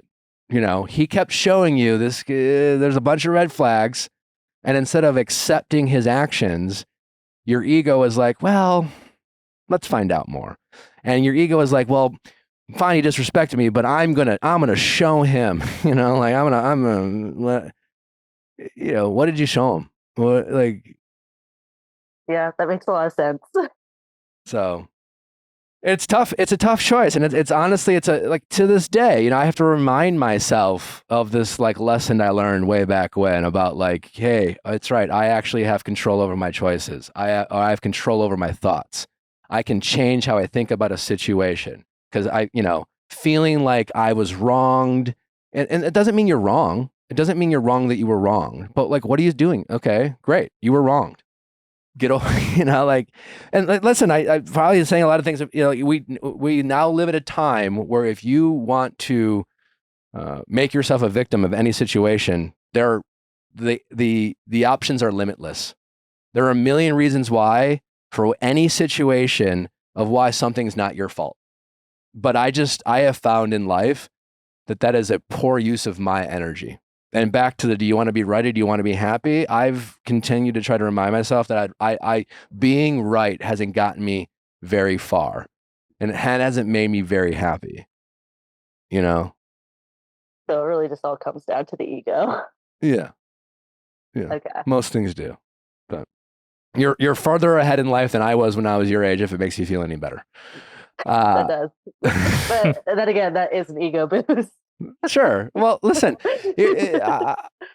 your ego isn't a bad thing. You just have to learn how to control it. Your ego is going to be the same thing that makes you accomplish things that you didn't even realize. It gives you a sense of belief in yourself. It fights the imposter syndrome that we all deal with from time to time. It makes you think that you're capable of things you never imagined for yourself. You just have to learn how to control it. You just have to learn how to take a beat. And in certain situations where your ego is like, no, I want answers. I deserve answers. I need justice, that you say, well, what is that going to bring me? And would my energy and thoughts around whatever this topic is would be better served to thinking about, well, what could I have done differently? And the different isn't about like, how could it, when you ask yourself about this guy, what could I have done differently? You couldn't have done you can't make someone like you or appreciate you or respect you, but you can respect yourself more. You can be happier with your choices. You can limit people's access to you that, especially when you figure out pretty quickly they don't deserve it.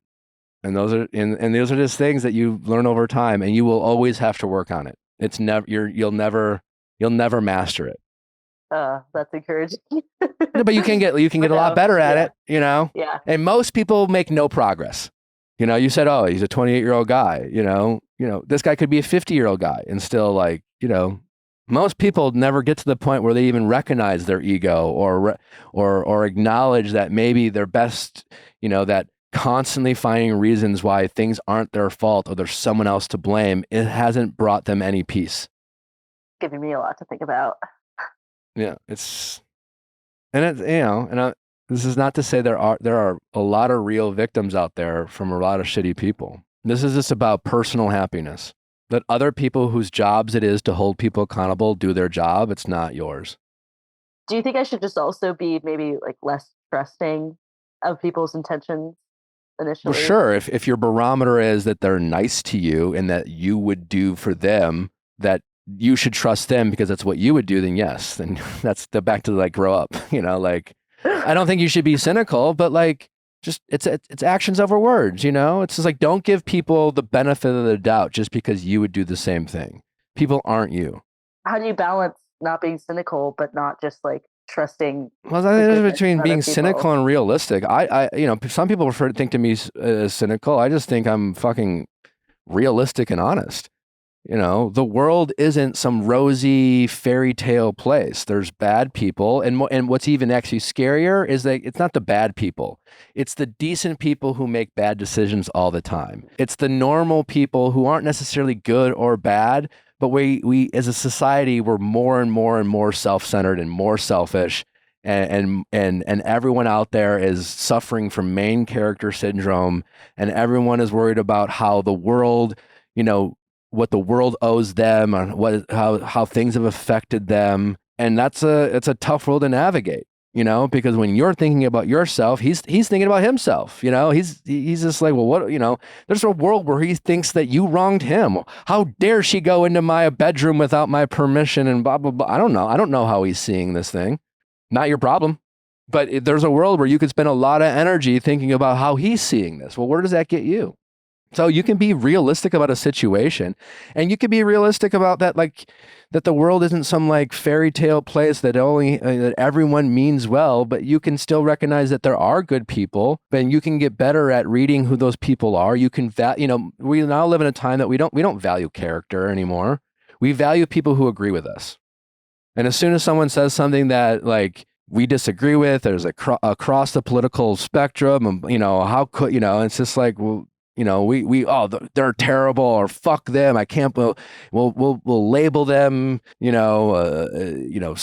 you're on one side of the aisle, they're this radical this or radical that, or maybe they just have a different value system. Maybe they have a different faith, but maybe they are high character people. And there's a lot of low character people who you might agree with, but we now live in a time where it's like, well, as long as they agree with me, they vote the way I vote, or they do what then they're good.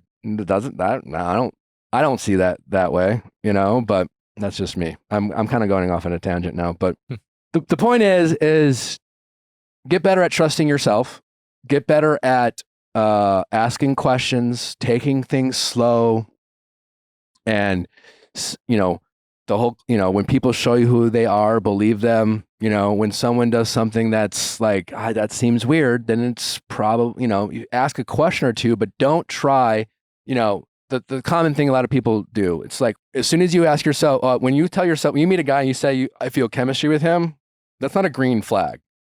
That is more than anything a red flag. You can still be excited, but like, okay, And when you say, "Oh, I feel chemistry with this guy," that is a alarm bell to yourself that like I am at risk of making poor decisions because of the chemistry I feel, and I am more prone to making excuses for their actions because of the chemistry I feel. So I'm going to just be aware of that, and so I'm going to ask more questions, and I'm going to just take their answers at face value, and I'm going to listen to my body. And when something feels off, I'm going to believe my body. Good advice for me, honestly. Yeah. And listen, you're going to make mistakes. You're going to get it wrong. Again, this is a never ending journey. But if nothing else, again, reminding myself that like my energy is best served looking in the mirror and recognizing that I have the ability to control my thoughts, and not to sound dramatic, kind of changed my life. Mm-hmm. Mm-hmm. So, well, I'm gonna try to implement that in my life. Well, when you do, you just give yourself some patience and grace because it's not that easy. Doesn't seem like it. But you can do it. Thank you. All right. So are we gonna block this guy maybe? Oh yeah, I'm not even considering it as an option anymore. But are we gonna block him? I already like deleted his number and stuff. So. Oh, okay. Yeah. Because there's a good chance he reaches out again. You think so? You're saying that you think so? Really? No, I almost like I don't think so after what I said to him. You challenged him. I thought now he wants to prove to you that he's not the piece of shit. I don't know. He might not. I don't know. He might, but like trust me. Yeah, don't put that idea in my head. Well, it's a warning, not a something for you to hope for. It is just he might reach out, and if he does, don't let it fill your ego, and don't let it feel like another chance. Yeah. Okay. I think that's something I tend to do also is I'll give guys multiple chances. Yeah. He just wants to have a chance to like get the last word. Okay. Yeah, then I'll block his number. All right. Okay. Well, thanks for the call. Thank you for having me on. No, my pleasure. It was an interesting story. All right. Have a good day. You too. Bye-bye. Bye.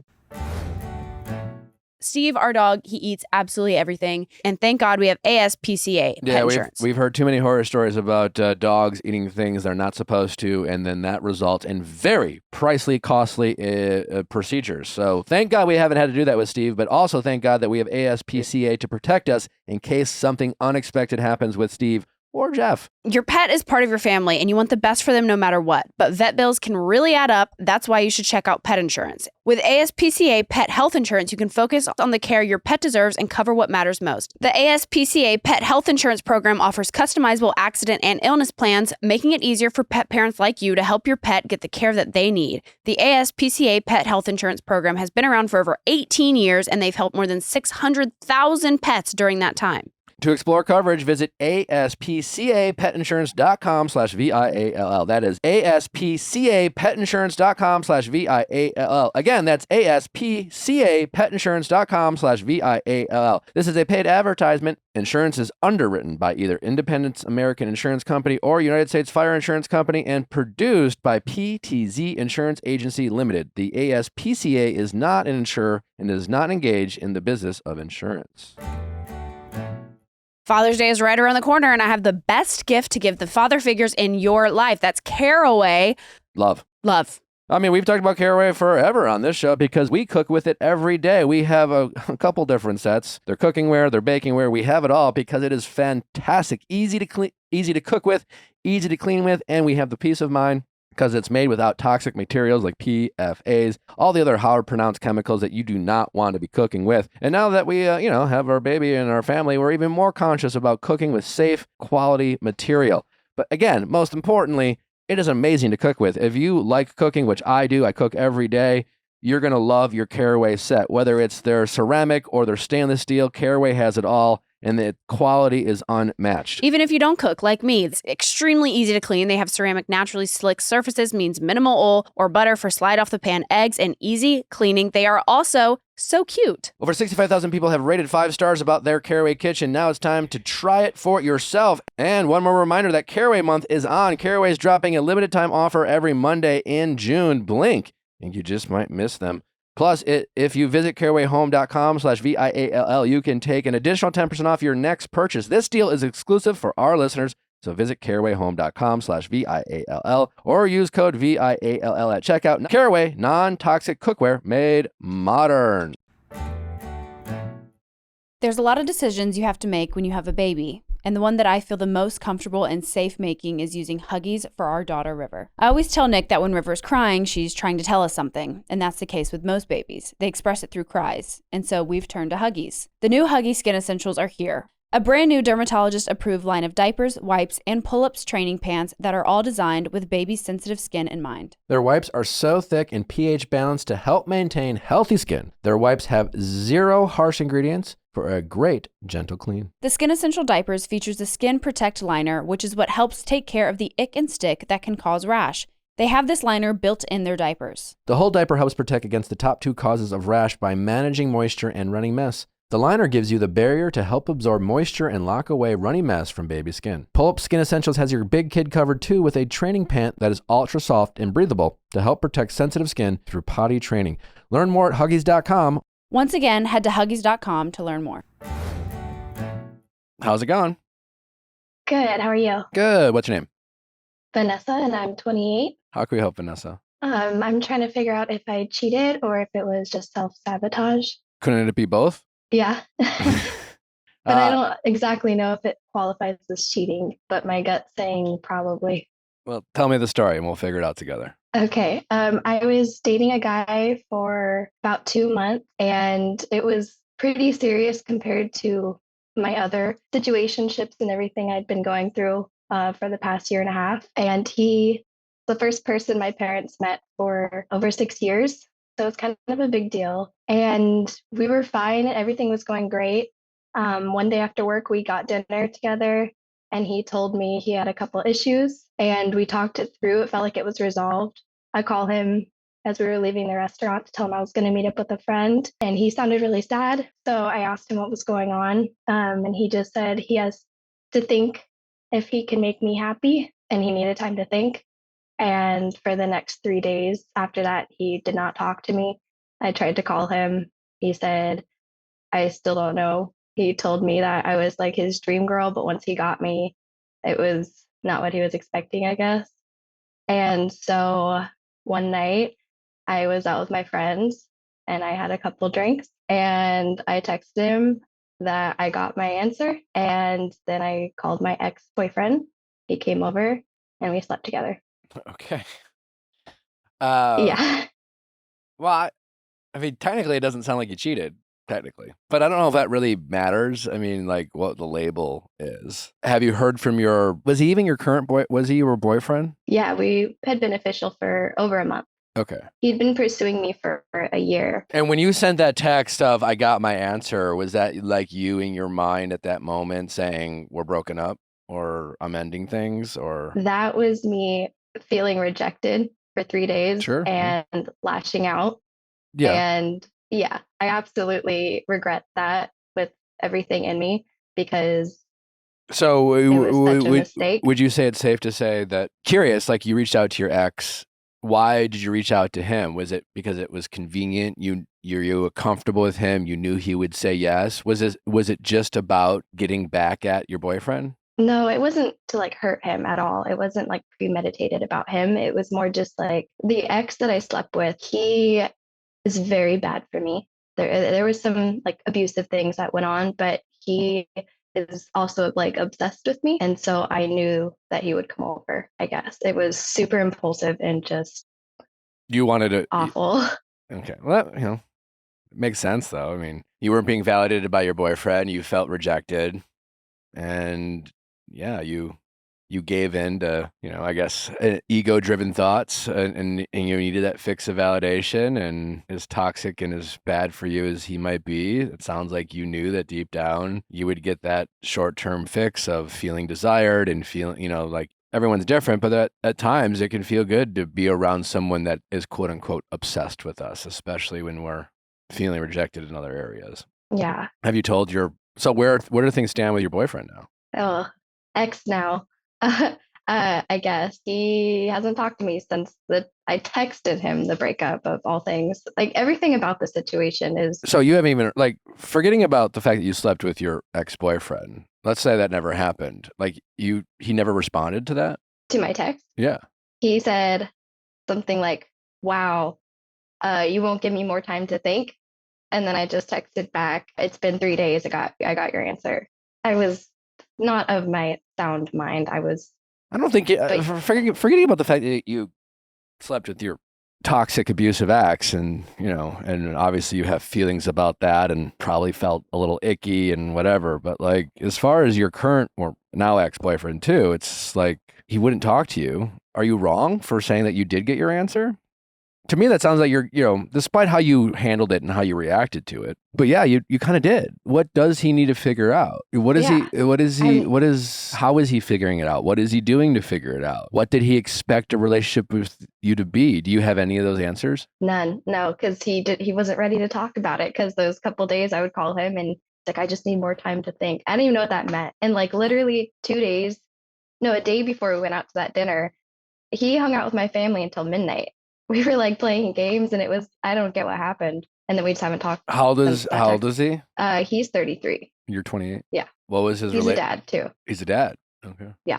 What was your relationship history? Okay, he's a dad. So he's been married, or? Yeah. He got divorced 2 or 3 years ago. What are you hoping to figure out on this call? Like, what can we help out with? Trying to just figure out if it's technically cheating. And I know that sounds so stupid, because why does that like technically matter?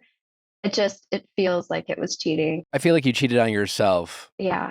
I knew when I sent him that message that I already wanted my ex to come over. So it felt like cheating. And that's important for you to acknowledge, because there's no, you're not with this guy anymore. There's no fidelity police out there that are going to bang on your door and being like, hey, you're under arrest for cheating technically on your boyfriend.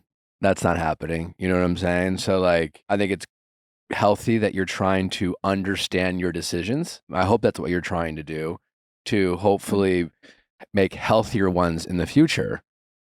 I don't know if does you any good to decide whether you quote unquote cheated or not, so that you therefore can label yourself as a cheater and then shame yourself. I hope that's not what you're trying to do. But if you're just trying to simply understand why you made the decisions that you did, and knowing that you reached out to your ex who isn't good for you, that doesn't deserve you, for everything he's done to you in the past, but yet you let your feelings of inadequacy or feelings of not feeling desired by your current boyfriend affect your decision making. Like, I think that's healthy and important to try to understand why and how you did that. One of the reasons he told me he felt like he couldn't satisfy me is because I have a high sex drive, and his is pretty much not there at all. So I feel like the extra layer of why that is so bad. How did that make you feel? Like, does his low sex drive, like, how do you internalize his low sex drive? Do you make it? I never took it personal. I never pressured him or anything. Okay, so it didn't make you feel like, oh, is it me? You're not desired to me. Like you took his. No. Yeah. Well, that's a him problem then. Yeah. So how did you go from? So like it was just about him ignoring you? Like, I guess what was it if you could go back in your head and try to replay those thoughts that you had leading up to you reaching out to your ex-boyfriend? Like, what do you think was the driving force? Because again, if we're talking about you called in like, well, I want to figure out if I technically cheated. Well, again, technically you didn't. Like, technically, if we're keeping the word technically, you reached out to your boyfriend. You said, I have my answer, which technically sounds like you're saying we're done. I'm not giving you more time. And short of him immediately responding, being like, hey, I'm sorry, let's get together tomorrow. I've been thinking about this. I want to be with you. You took that as you ending the relationship, and then technically you're free to do whatever the heck you want. And now what you did was something that you're not proud of and you wish you didn't do, and et cetera, et cetera. But technically you didn't cheat. But again, like technically who cares? Because you're not even, it's not like you're going back to this guy being like, I have to tell you something. I slept with, right after I text you that I slept with, you're not with this guy anymore. I wanted to be. When I woke up, I was like, I literally just nailed the coffin. There's no way. I mean, if there was ever a chance of us again, I'd have to tell him. Yeah, you would. Yeah. But he hasn't reached out. Yeah, honestly, I was surprised about that. I'm very surprised about that. I think anytime you start a conversation when you are talking about a new relationship, like when you're talking to us or you're talking to friends, and that conversation starts with, it's the first person I liked in a really long time. I had never like introduced someone to my parents to in a long time. Like, that's exciting. And I understand why people say that to friends, but that's almost, if anything, a red flag, not a green flag. And what I mean by that is it's a red flag because you are giving it value it doesn't deserve. I guess it just feels like the healthiest relationship I've had in well, that may be true. That may be true. It felt that way, but clearly also it wasn't, right? And that's still a little dangerous too. As you've acknowledged, your past relationship was abusive. So yeah, like it's nice that the next guy you dated or this guy wasn't, and sounds like, probably a lot healthier a relationship than your past partner. But this guy still seems to be, you could argue a poor communicator, emotionally not super mature for a guy who is a dad who's already been married, doing a 180, like going from feeling like you're building a strong connection, getting closer and closer, hanging out, spending time with your family, feel like he's bonding with your family, and then doing a drastic 180, being like, hey, I don't know if I can do this. I need space, giving you really nothing to work with. It's not like space of an afternoon. And then you come back and be like, yeah, I took the afternoon. I've been talking. Here's things I thought about. I want to talk to you about them. He didn't do any of that.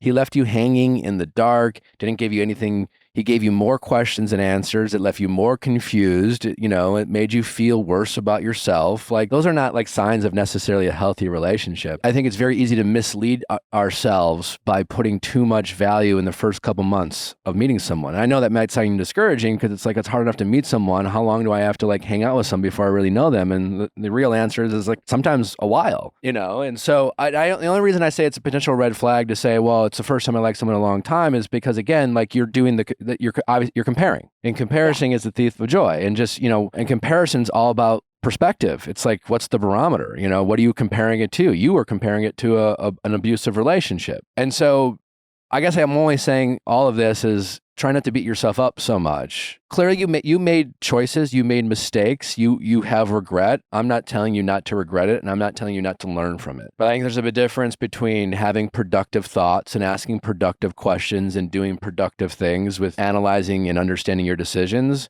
than just emotionally beating yourself up and trying to label what you did so then you can shame yourself for it, or tell yourself that like, I can never get back together with this guy, a guy who still hasn't reached out to you. You were right. You trusted your instincts, and your instincts were, how long should I be waiting for this guy? Yeah. And after you sent that message, it didn't wake him up. It didn't make him go, holy shit, what am I doing? What I'm risking losing this really great person. It just made him go, really? It made him more childish and more petulant. I mean, he showed more of his true colors, and maybe he's not your abusive ex, but I don't know if this is a guy who you need to lose sleep over. I don't know.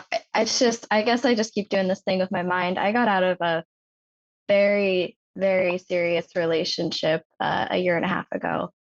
And he cheated on me, and it absolutely killed my confidence. Yeah. And I spent the last year and a half finding situationships, being with guys that were no good for me. Yeah. And then when I met this guy, it just seemed like a lot. And then the moment we had an issue, this guy, the ex, I mean, he's someone I should probably have a restraining order against. Like, I call him, and I'm just like, why do I do that? Because that's a good question to ask yourself. I don't, probably maybe something you need to work through. Are you in therapy?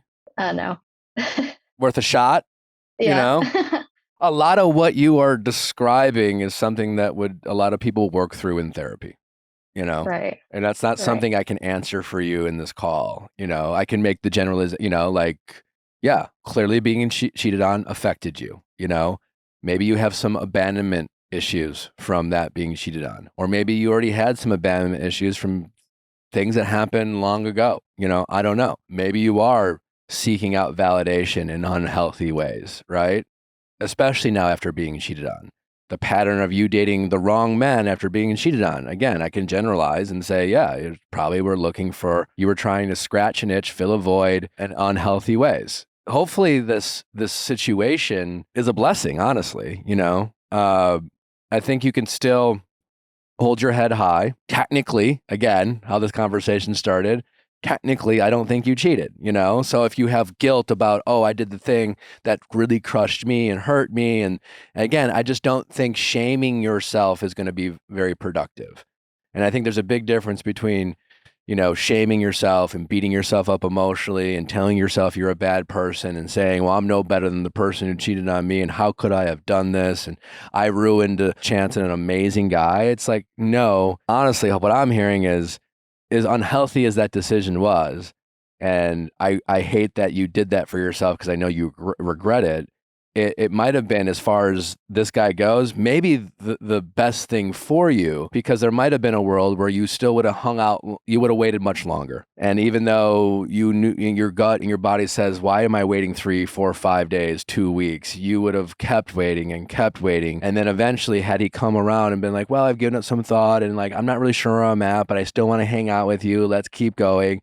You could have been at risk of slipping into what ultimately would be another situationship, because you would have told yourself, well, it's still the best guy I've met in a really long time. And you would have accepted some of this bad behavior because, oh, well, he's still the best guy I've dated in a really long time. And just because it's better doesn't mean it's good, And just because it's good doesn't mean it's good enough. But it sounds like maybe you could really benefit from exploring therapy and diving deeper into some of these choices you've made and working through why you did, to help you prevent doing it in the future, so that you can try to make healthier choices with the men that you date going forward. You can notice red flags in yourself or red flags in men. You can, instead of, we've talked in the show, what the spark, people, it's become almost like a cliche, like beware of the spark, it's a red flag. It's a trigger in your body saying, I need validation from this person. And so, this need for validation clouds your judgment about if they're really right for you and how they make you actually feel, because like a spark can trigger an insecurity, and that need for validation isn't the same as feeling secure and safe and confident, and yet in the heat of the moment, we have a hard time seeing that, and again, that's where therapy might be beneficial to help you slow down emotionally when you get in these situations. So, or maybe when you meet a guy, you can run this by your therapist. Be like, hey, I met a guy, and I don't know, here are some things I'm noticing. Here are some things in the past that I might have seen it this way. Want to run it by you, yada, yada, yada. It might help you make some healthier decisions for yourself. Yeah, definitely. Last question. Shoot. I already know your answer, I feel like. Either way. Do I reach out? To him? I feel like there. Why? Yeah. Why? Because there was no closure. I don't know. I feel guilty. I feel like, so I don't know. That's not. What do you mean there was no closure? There was closure. I mean, was there? I texted him a breakup after. More than you realize. Yes, there was closure. What kind of closure in a perfect world? When you say, should I reach out? You have an idea of what closure means. Describe it to me. We can we could sit down, removed from the relationship, and I could figure out what exactly went wrong. I have no idea.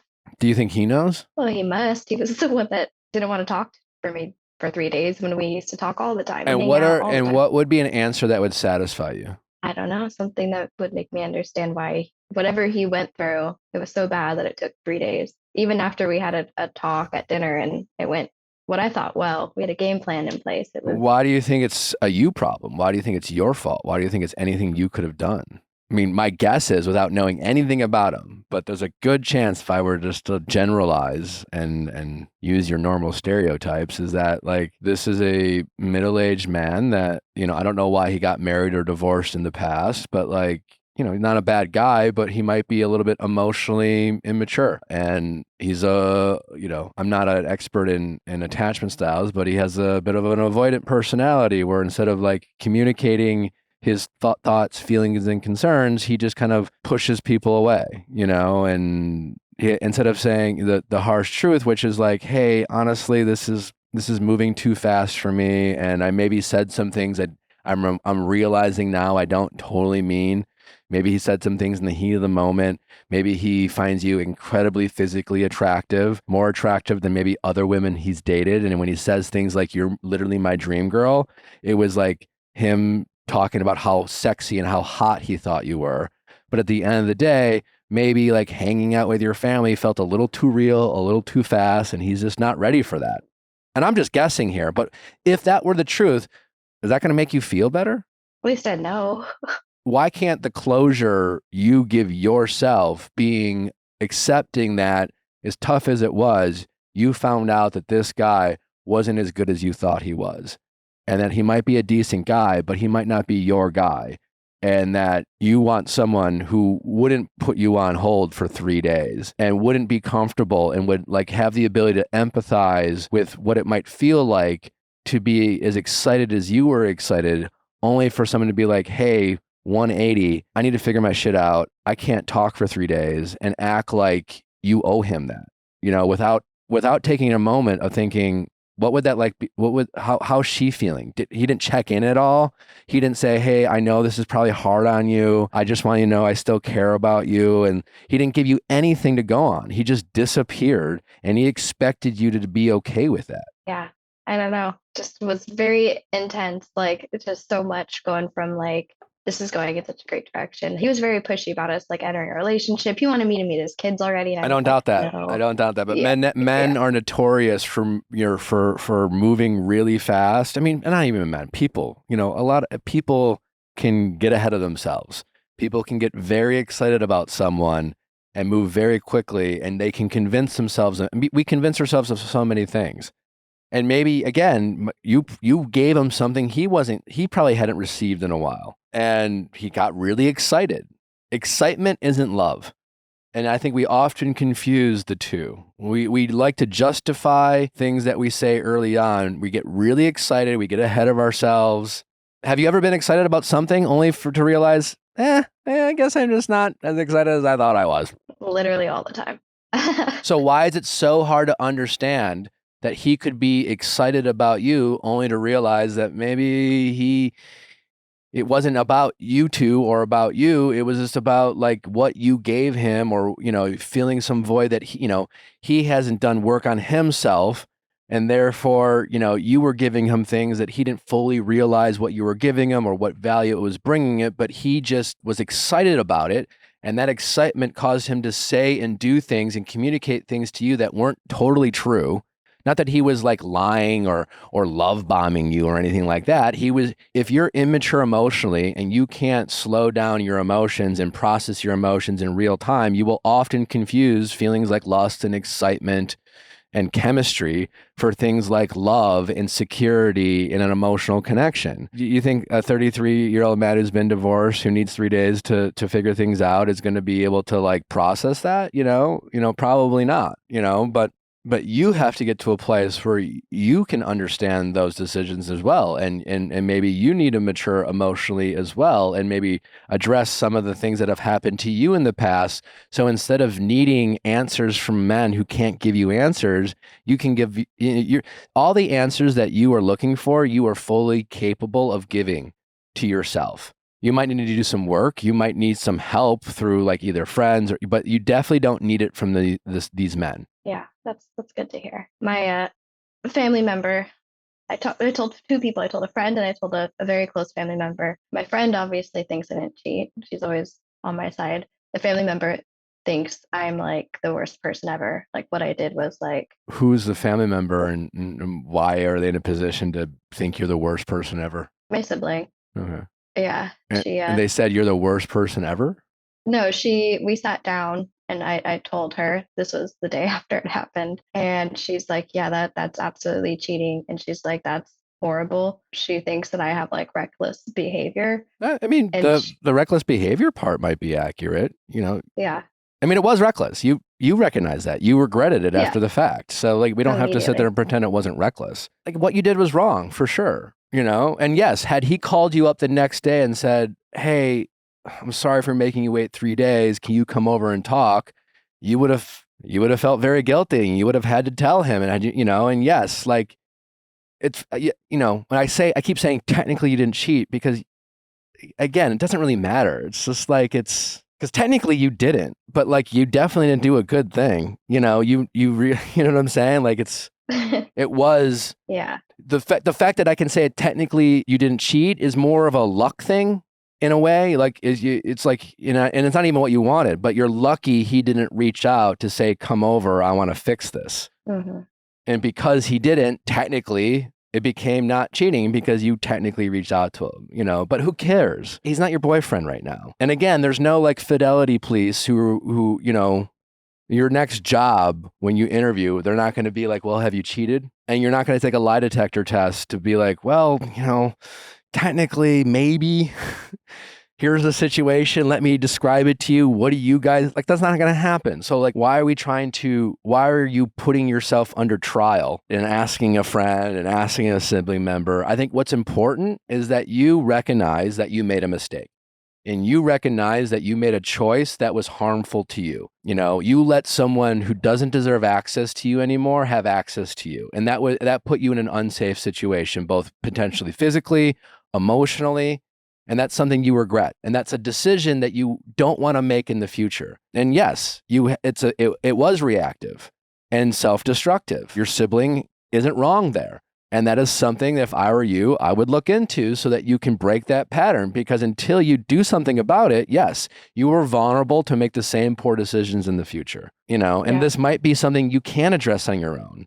And telling your friend, or, you know, having your friend like pat you on the back and be your ride or die and justify your decisions, that's not going to change your behavior. And your sibling shaming you into making you feel like you're a bad person isn't going to change your behavior either. Yeah. You need to understand why you're making these choices. Yeah. And you need to learn about why, and you need to develop tools so that you can, so when these moments happen, when you get triggered, when you're angry, when you're usually capable and willing to make reactive, poor decisions, but without thinking about the long-term ramifications, hopefully after working on it, or maybe getting help from a mental health professional, or understanding some of your past traumas and things like that, in the future, you might be able to say, wait, okay, I'm recognizing this feeling, and maybe it's journaling. I don't know what it is. Maybe it's calling your therapist. You know, it's like, hey, I have that feeling, and normally I would call my ex, but instead of calling my ex, I'm calling you.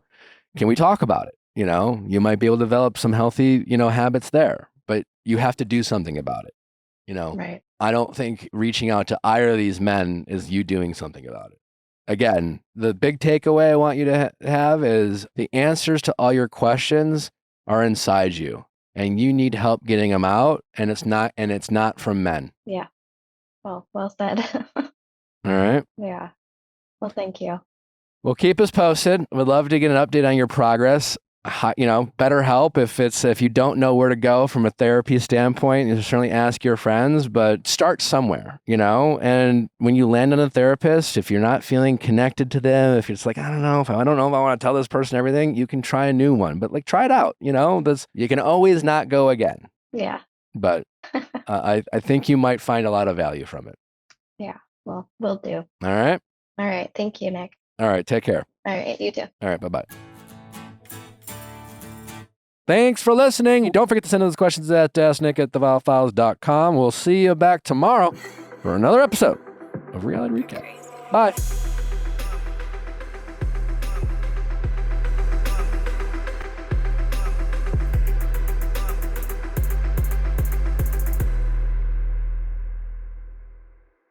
Hey guys, if you loved what you listened to, make sure you hit that subscribe button below. Thanks for listening. We'll see you next time.